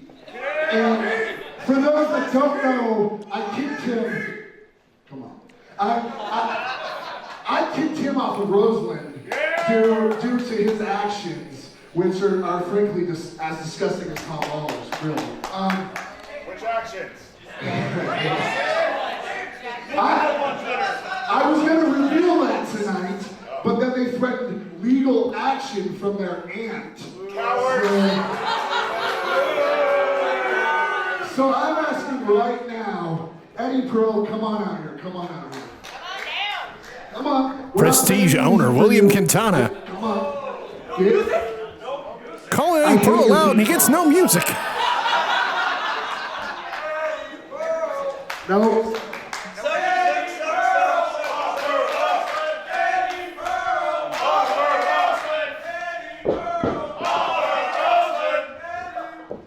I bet you didn't expect it to go this far, did you? You've been boasting that you have a friend, a luchador named La Perla, and it's, you said he worked in AAA. You said he's a CML champion. I've never heard of a CM single L. He created a profile on Wrestle Calendar. Did you do that? No, I didn't do it. Okay, so how about this? There's supposed to be a match here tonight. You versus La Perla, right? Yep. Okay. Let me get away from the ring real quick. Where's La Perla? I haven't seen him in the back. I haven't seen him at merch. Give him some time. I haven't seen him. I was here when you walked in with your goof friend Ricky Gibson. Right there, baby. Is that La Perla? Snuck in when no one was looking.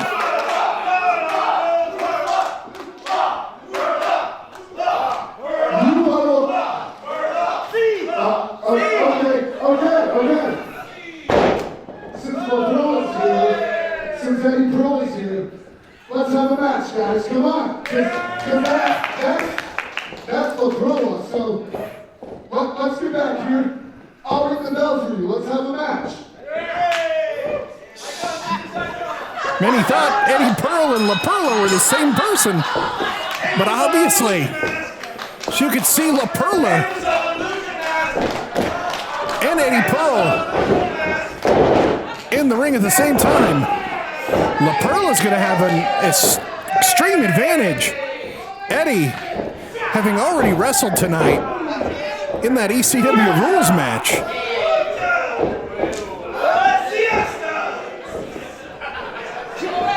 But when you get on the bad side of William Quintana, this can happen. Couple of rolls and a nice flip with the help of the referee from La Perla. Drop toe hold into the ropes. He's not going to go for the... Not quite a 619, maybe just a 6. Passes him by. Nice head scissor from La Perla.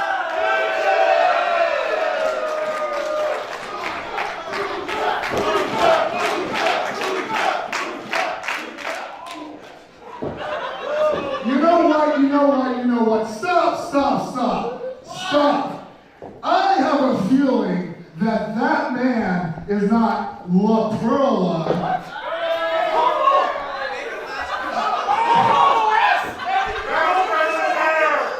I have a feeling that man is Ricky Gibson. Could it be?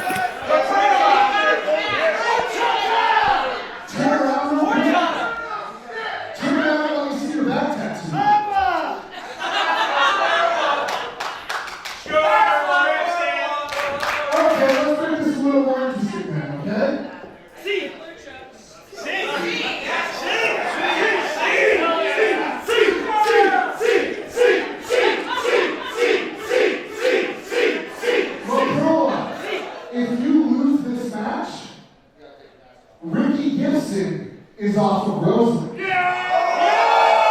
Oh no. If you win this match, you're back on Roseland. Have fun,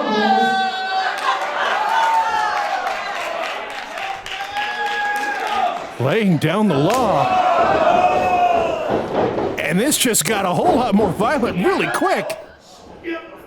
Pearl Going for the monkey flip. Rolls La Perla up. La Perla rolling out of it. Gets a roll up of his own. Reverses out. Series of 2 counts between Eddie and La Perla. Backslide from La Perla.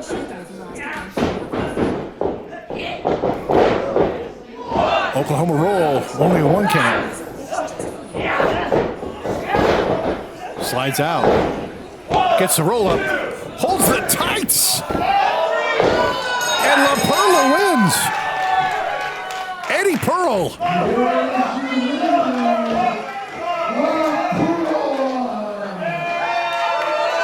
Eddie Pearl still not on Roseland. But La Perla able to keep Ricky Gibson on the show. And La Perla leaving. As Eddie now still wondering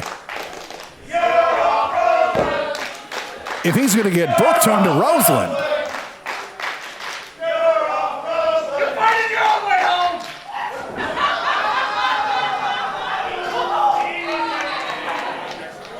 Hey, Pearl. You're still off, Roseland. No Roseland Theater for Eddie Pearl.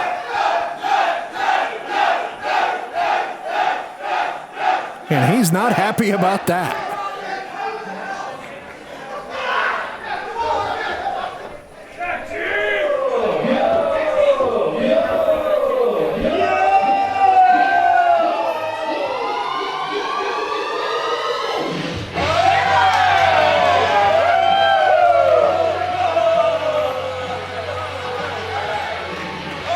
Voros twins in the house.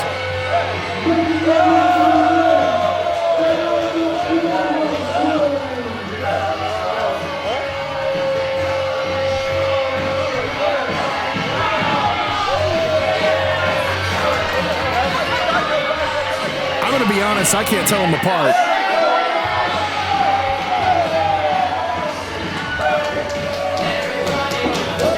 Well, the Voros twins bringing the energy into the house tonight.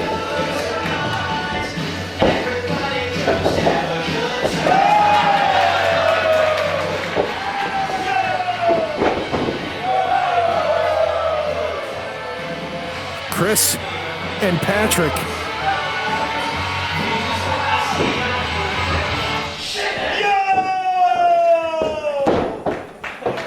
Everybody calling out yo to the Voros twins.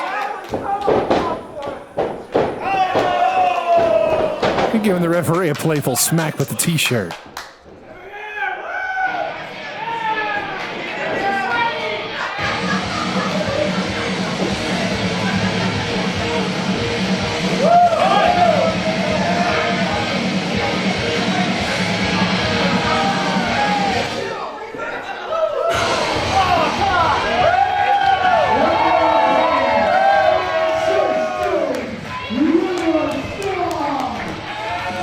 Chase James from right here in Spokane, Washington, technically Liberty Lake,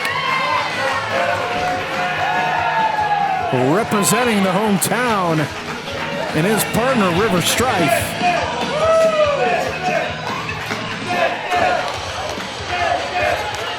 With the ski mask on, looking menacing.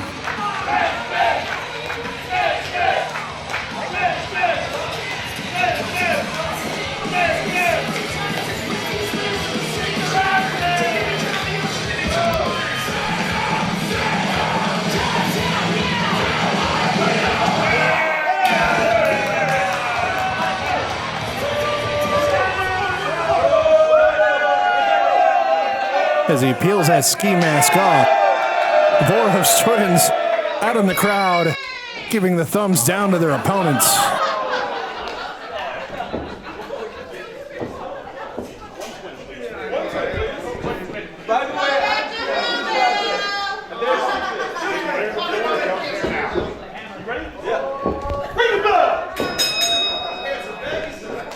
Chase James, usually a singles Why don't wrestler. you guys make some noise? Who wants some free sunglasses?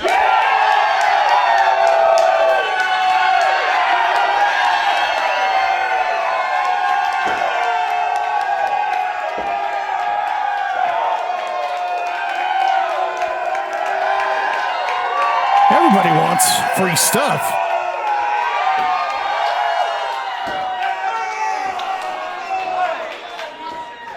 And tosses him into the crowd.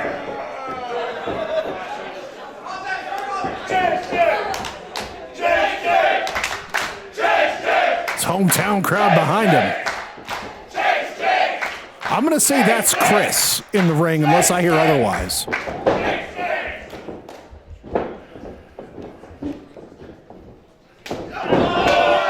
And Patrick is swatting him from behind. Strife coming into the ring, getting the referee's attention.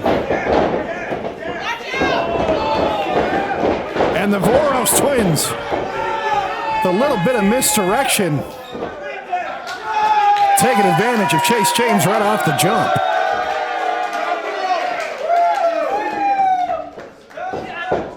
Side headlock from Voros. There we go, Chase James.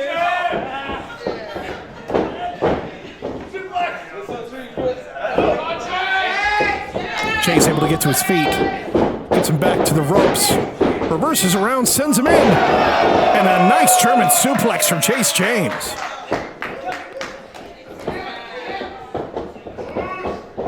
Hooking him up. His shirt says snapbacks and suplexes. And he's going to make him think about it. Voros able to come out the back door. Almost sends him into the referee. A little bit of twin magic switcheroo from Voros. Back elbow from James. Snapmare. Cartwheels over. And a knee to the face of Voros.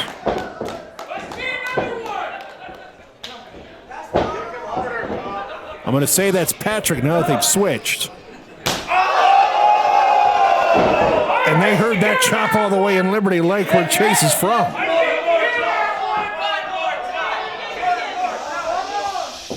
Make some noise, everybody. Echoing off the walls louder than any bass drum that's played in this club. James thought he was going to send him across. Reversal ducks a clothesline. Nice ripcord knee from Chase James.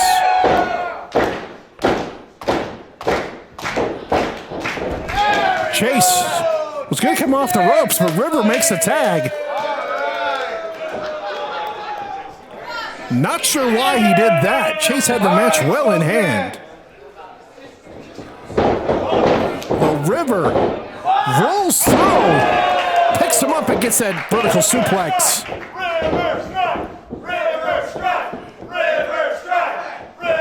River. A hard chop on the Voros. And another one. Crowd saying it wasn't as loud as Chase's. I tend to agree. Voros with a drop down. River. Cartwheels out of it. Rolls back. Head scissor. Rolls around with that takeover. Sending Voros into their corner and kicks him out of it.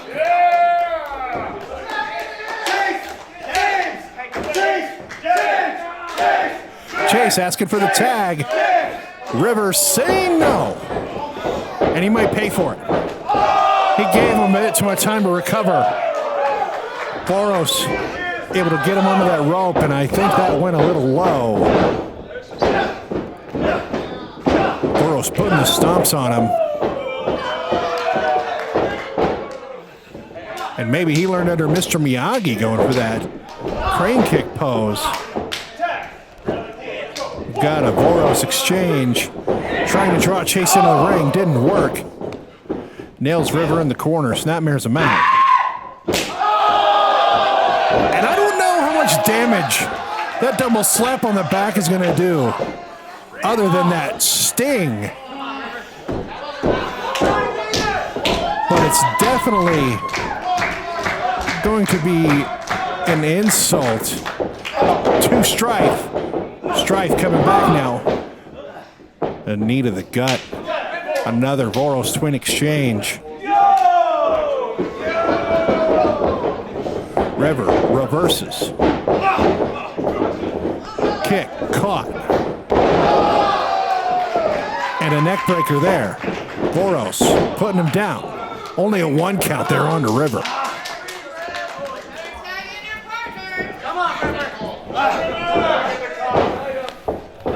Voros taunting him.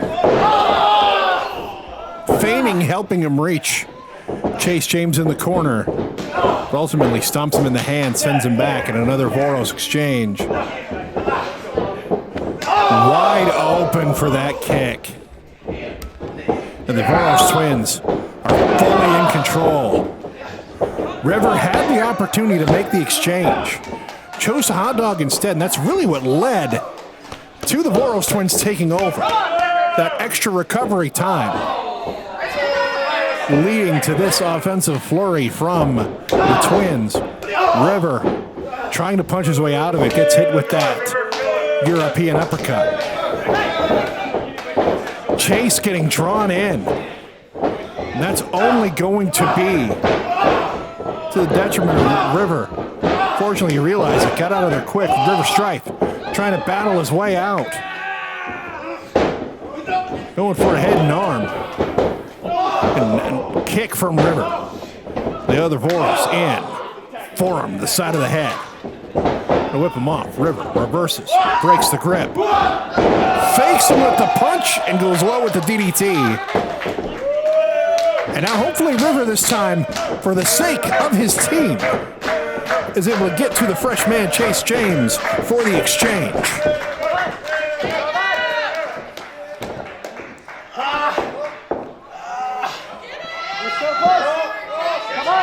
River reaching.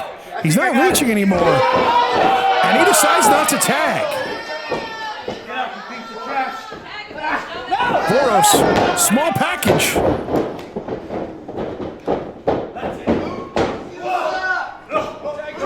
Voros reversing him in the corner. River catches him coming in with the boot. Scares the other Voros. Just gives that time to set him up for that lung blower. Roll up. Feet are on the ropes. I think the referee saw that even before River kicked out.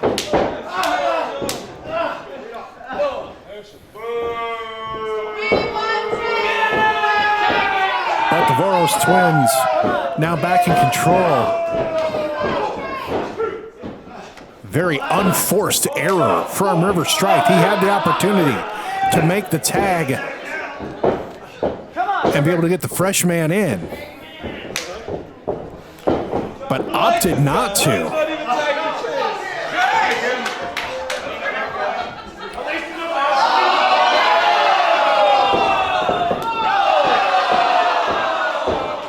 And a cheap shot onto James. That's going to draw him in and allow for the double team by the Voros twins. And the exchange without a tag. And now they've tagged. Sending River in. Catches with a kick. Sends one Voros out of the ring. Hits the other with a knee. River is barely there. Gives his own partner the finger. The jawbreaker sending him into the corner. And now here comes Chase James. Big clothesline. Another big clothesline. Make it 3. Why not 4? Scoop slam from Chase James. Ducks. And pulls him into that enziguri. Chase James has had a lot of time to get refreshed on the apron. And he's taken out all that adrenaline and energy on the Voros twins. Although it just got countered with that enziguri. Side steps him. And a Blue Thunder bomb from Chase James. We've got 2. And the extra Voros broke up the pin. River sends him to the floor. And now, going to come off. Drop kicks him through the ropes.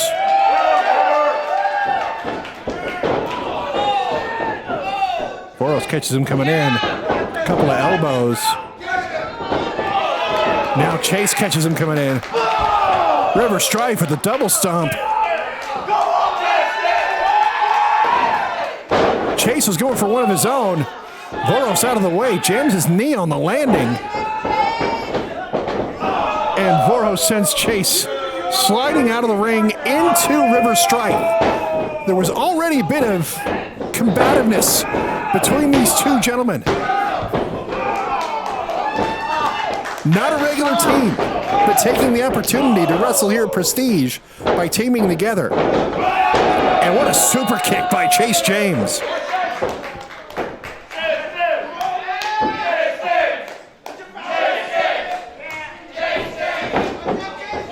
And Chase took too much time, forgetting that Voros has a twin. This looks to be some more Voros on Voros violence.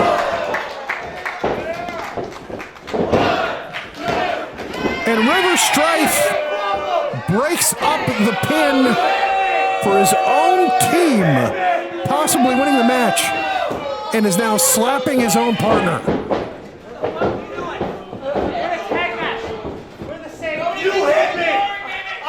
The Voros in position, both duck the clothesline. Elevating him up into those knees. And just sandwiches him in between. And the Voros twins win the match.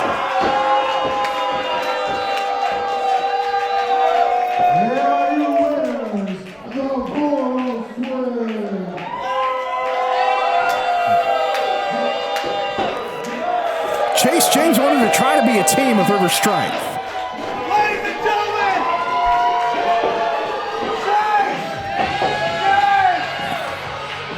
But River did not want to be a team at all. Taking the booking. But ultimately, on more than one occasion, costing he and his partner this match against Chris and Patrick Voros. And I can't think that's going to be the end of the story between Chase James and River Strife.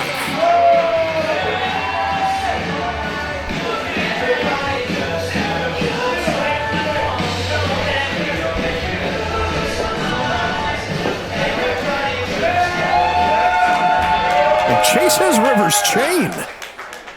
River, you know where to find your chain, buddy.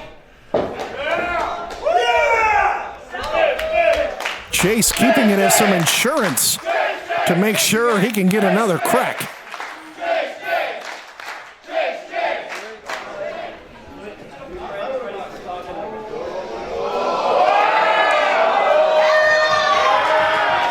And that is a board with barbed wire on it.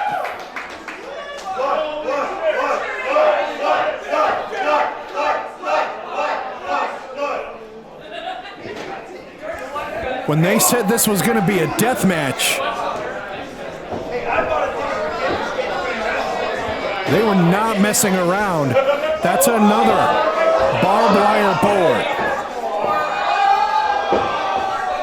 And there's, you can see the one in there with light tubes. As this match happens, do not touch the competitors. Please stay safe.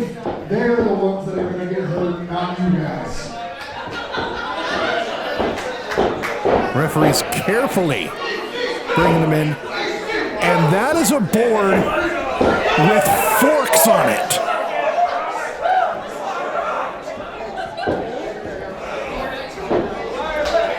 Two barbed wire boards.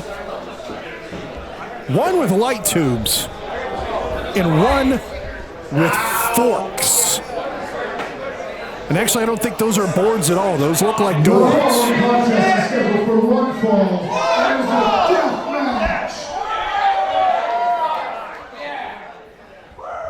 That barbed wire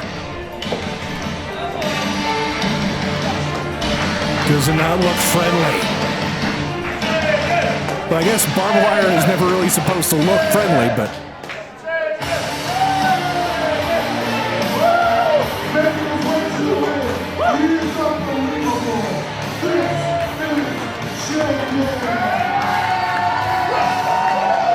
JAIDEN, the unbelievable, stepping into this deathmatch environment.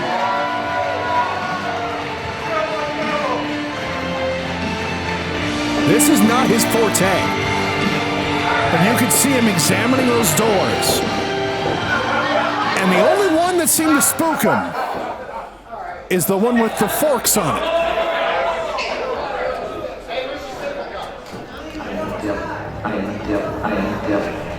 His opponent is no stranger to the deathmatch environment.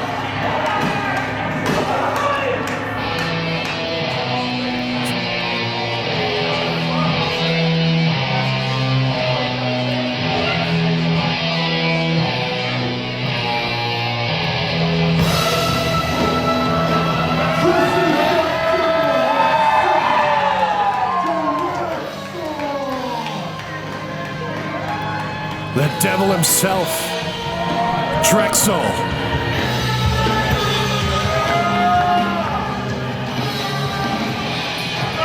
Wearing a crown of barbed wire around his head.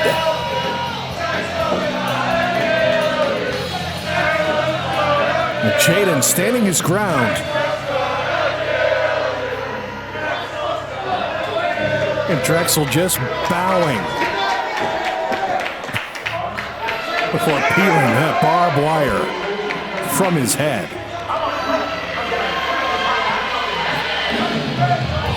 I have a feeling this match is not going to be for the squeamish.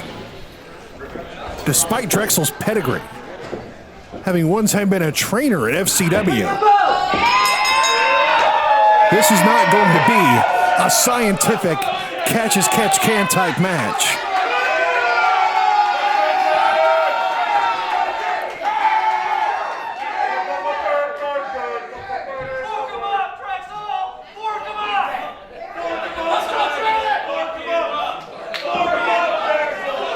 JAIDEN, tentative. Crowd split on who to support.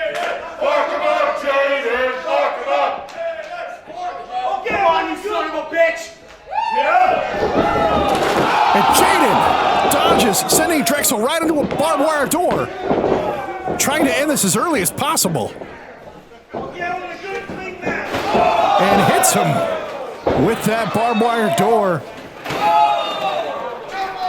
And just sends it on top of him. JAIDEN off the ropes, sent onto the non-barbed wire side of the door.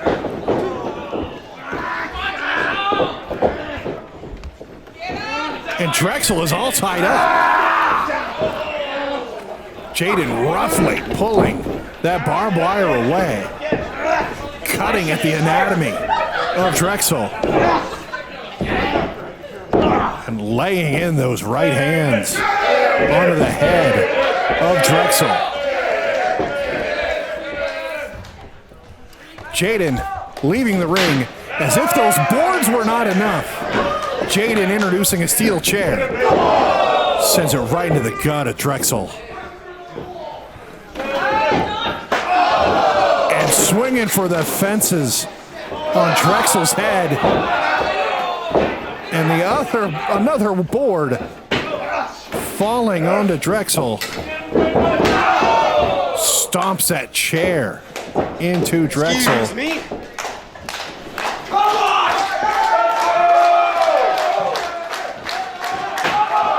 And Drexl throws a chair at JAIDEN's head, and he falls from the top rope. This match is why this show is called Violent World. And what a chair shot to the back of JAIDEN. And throws him out the ring through the corner. I think he hit the post on the way out. Drexl with the chair on a JAIDEN, and hits him right over the head with it. JAIDEN is moving. I don't know if he's conscious.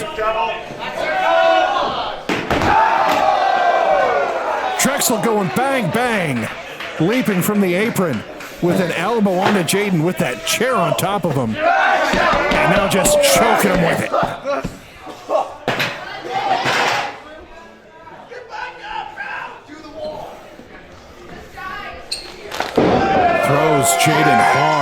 back into the ring.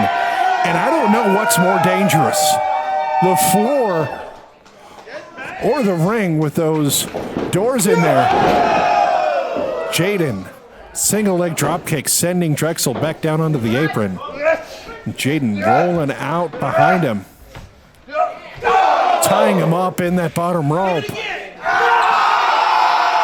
And now a little bit of nurpling going on. That may be the sickest thing we've seen in the match so far.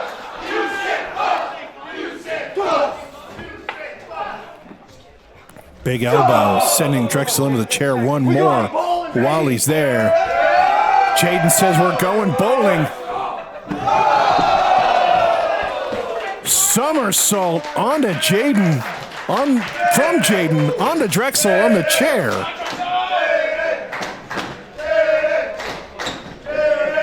JAIDEN making his way into the ring.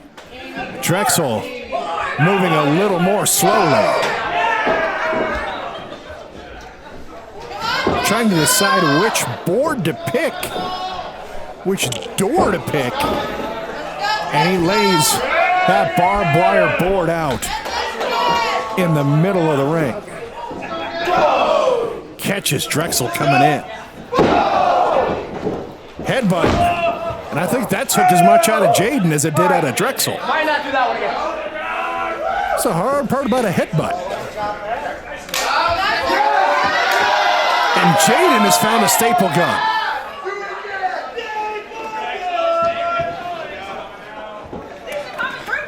And he's got some of those advertising cards hitting him over the head with that staple gun.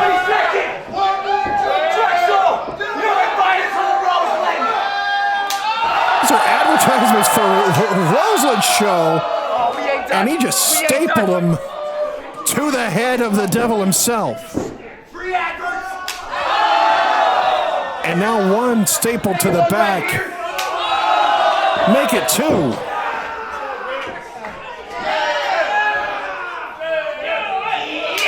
And now one on the arm. Staple probably going into his triceps.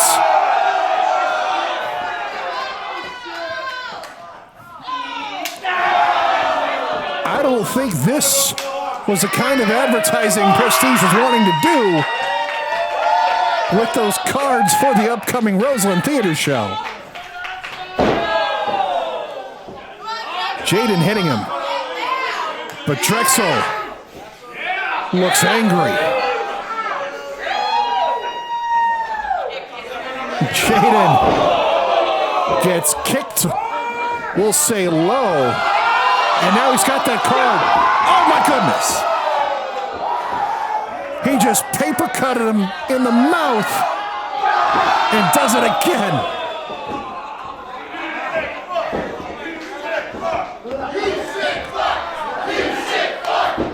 They say a paper cut is one of the most painful things that a person will ever receive. And he just gave JAIDEN two of them on his mouth.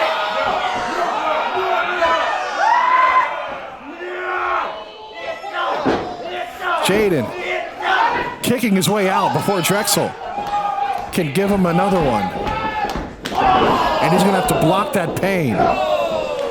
Drexl counters, headbutting him into the corner. Drexl moving that door.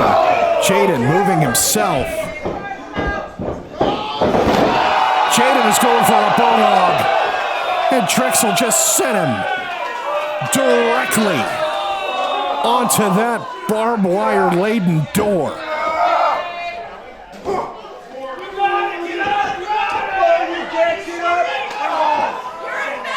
Drexl just smacking him one. You don't see Drexl fly. But a knee drop onto JAIDEN on that barbed wire door. And I don't know if that pin was his attempt to end the match or just punish JAIDEN by grinding him into that barbed wire more.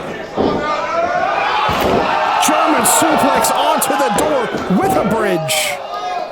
JAIDEN able to kick out somehow. And there is blood coming from the back of Jaiden after going into that barbed wire.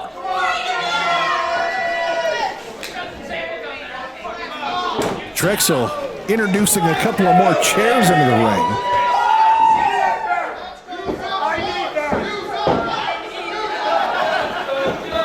And he pulls the barbed wire door back into the ring. Jaiden smartly trying to push it away. But Drexl not going to let that happen. Although that's not the door that Drexl was looking for. He's built himself a platform out of those chairs and the door with the forks. Biting Jaiden on the head. And what sort of evil does Drexl have planned? Picking him up for a powerbomb. Jaiden reverses it into a destroyer. But he took a lot of those forks and a lot of that door himself. Not able to cover right away and only gets the 2 count.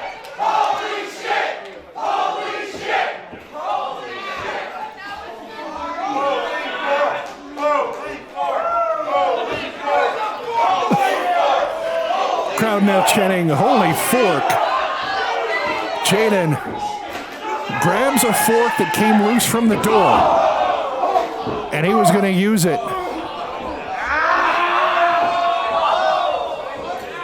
And instead, he gets forked himself. Drexl looking for more implements of destruction as Jaiden attempts to recover, trying to get to his feet. Can't tell what he has. Drexl has skewers. And something tells me he's not making shish kebabs with them. He's not going to use them for grilling. He's going to use them on Jaiden. Jaiden trying to block it.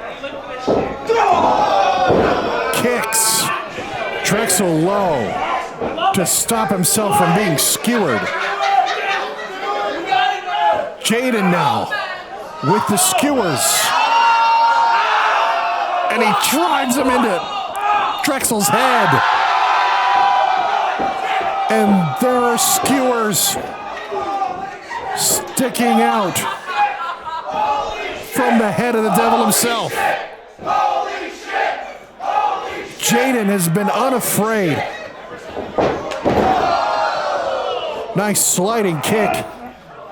So I was saying Jaiden has been unafraid, bringing the fight to Drexl on Drexl's level, asking for another chair.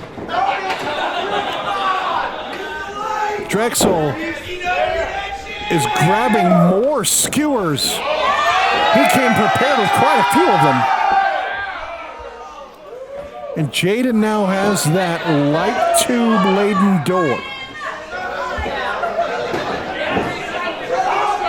And he's got some plans with that light tube door. But I don't think he realizes that Drexl is up. And now he does. Drexl punches him with a handful of skewers. And now Jaiden.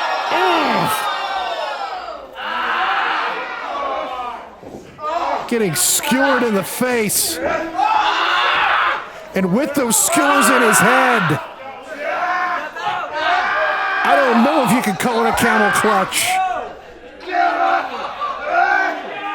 Because he's not pulling back from the chin. He's pulling back from skewers that are digging into the head of Jaiden. To his credit, despite the screaming and pleading from Drexl for Jaiden to give up, Jaiden is refusing. But Drexl's pounding those skewers into Jaiden's head. Jaiden pulling most of them out. And the rest And a nice low sliding knee from Drexl. And that was I have to kill you now. And that was a combination. Drexl was picking him up, but Jaiden was kicking out as well.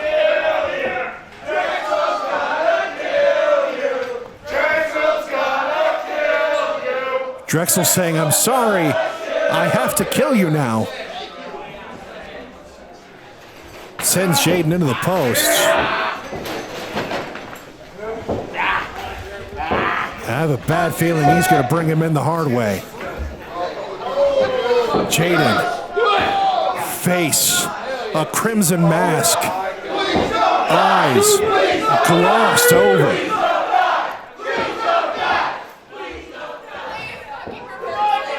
Drexl up on the most dangerous rope in wrestling. Up on Brett's rope. Hooking Jaiden out for a superplex.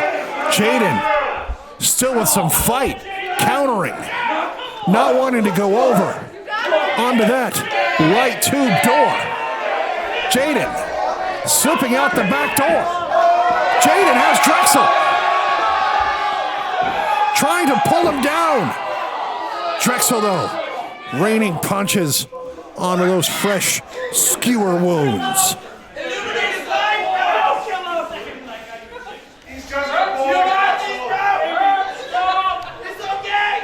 Now Drexl grabbing Jaiden by the hair, pulling him in. Jaiden counters, rising commentary.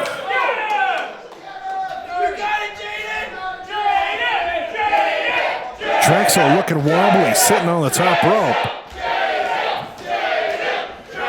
Jaiden climbing now. And Jaiden was the one who was going to get superplexed. And he was going for that top rope Frankensteiner. But Drexl caught it. And Drexl's got a hold of him. And Drexl power bombs him through the light tube door.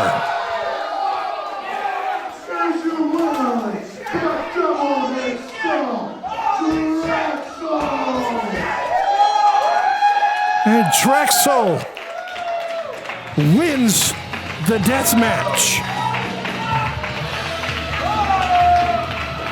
And while he deserves the credit and deserves the praise, you've still got to admire Jaiden stepping into Drexl's world and bringing Drexl a hell of a fight. But when the devil himself is this determined and power bombs you through a light tube door,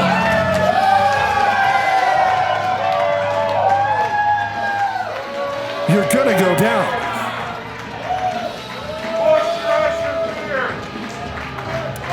What a night of matches and fights from here at the Pin. I want to thank you for joining us here at Prestige Wrestling Violent World. And boy, did this event live up to its name.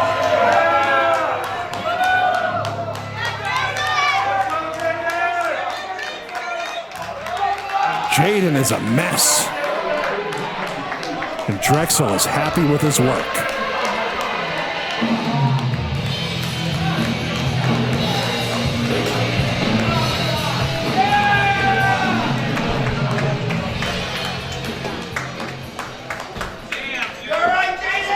But Jaiden is getting up.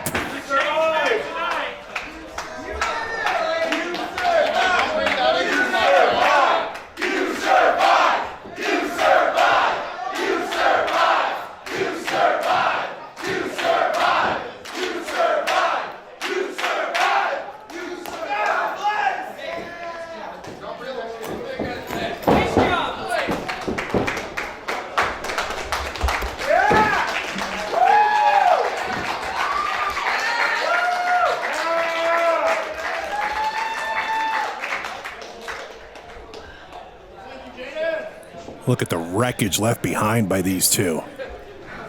fuck.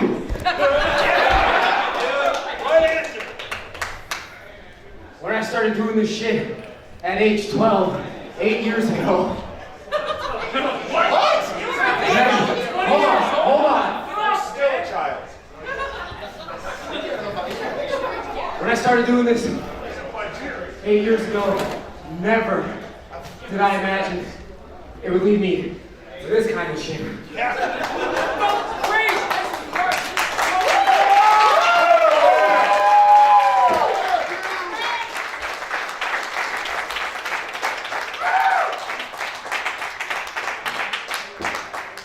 I've gone through many different struggles, some physically, some mentally.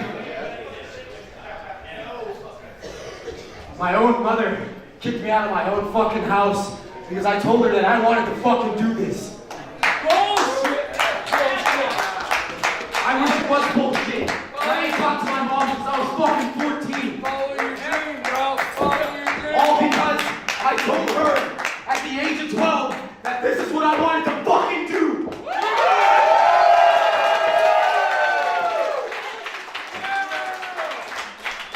Every tear shed, every bit of blood dripped out of my body. Every cut, every scratch. I've done this over these past 8 years because this is all I've got. This is all I fucking live for. If it wasn't for wrestling, if it wasn't for the support of each and every one of you, I would not be here today to say this.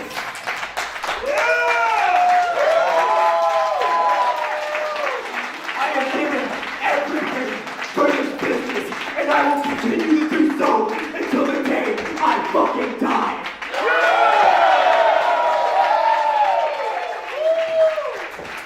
Drexl came back, looking on.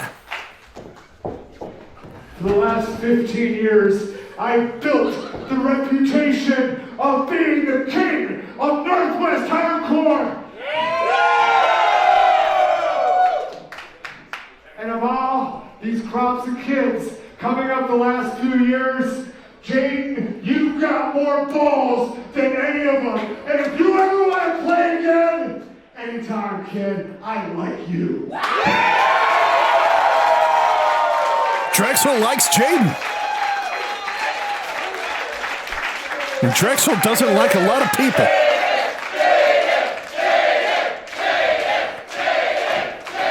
He may have lost the match, but I'd call that quite the moral victory at the end of the night.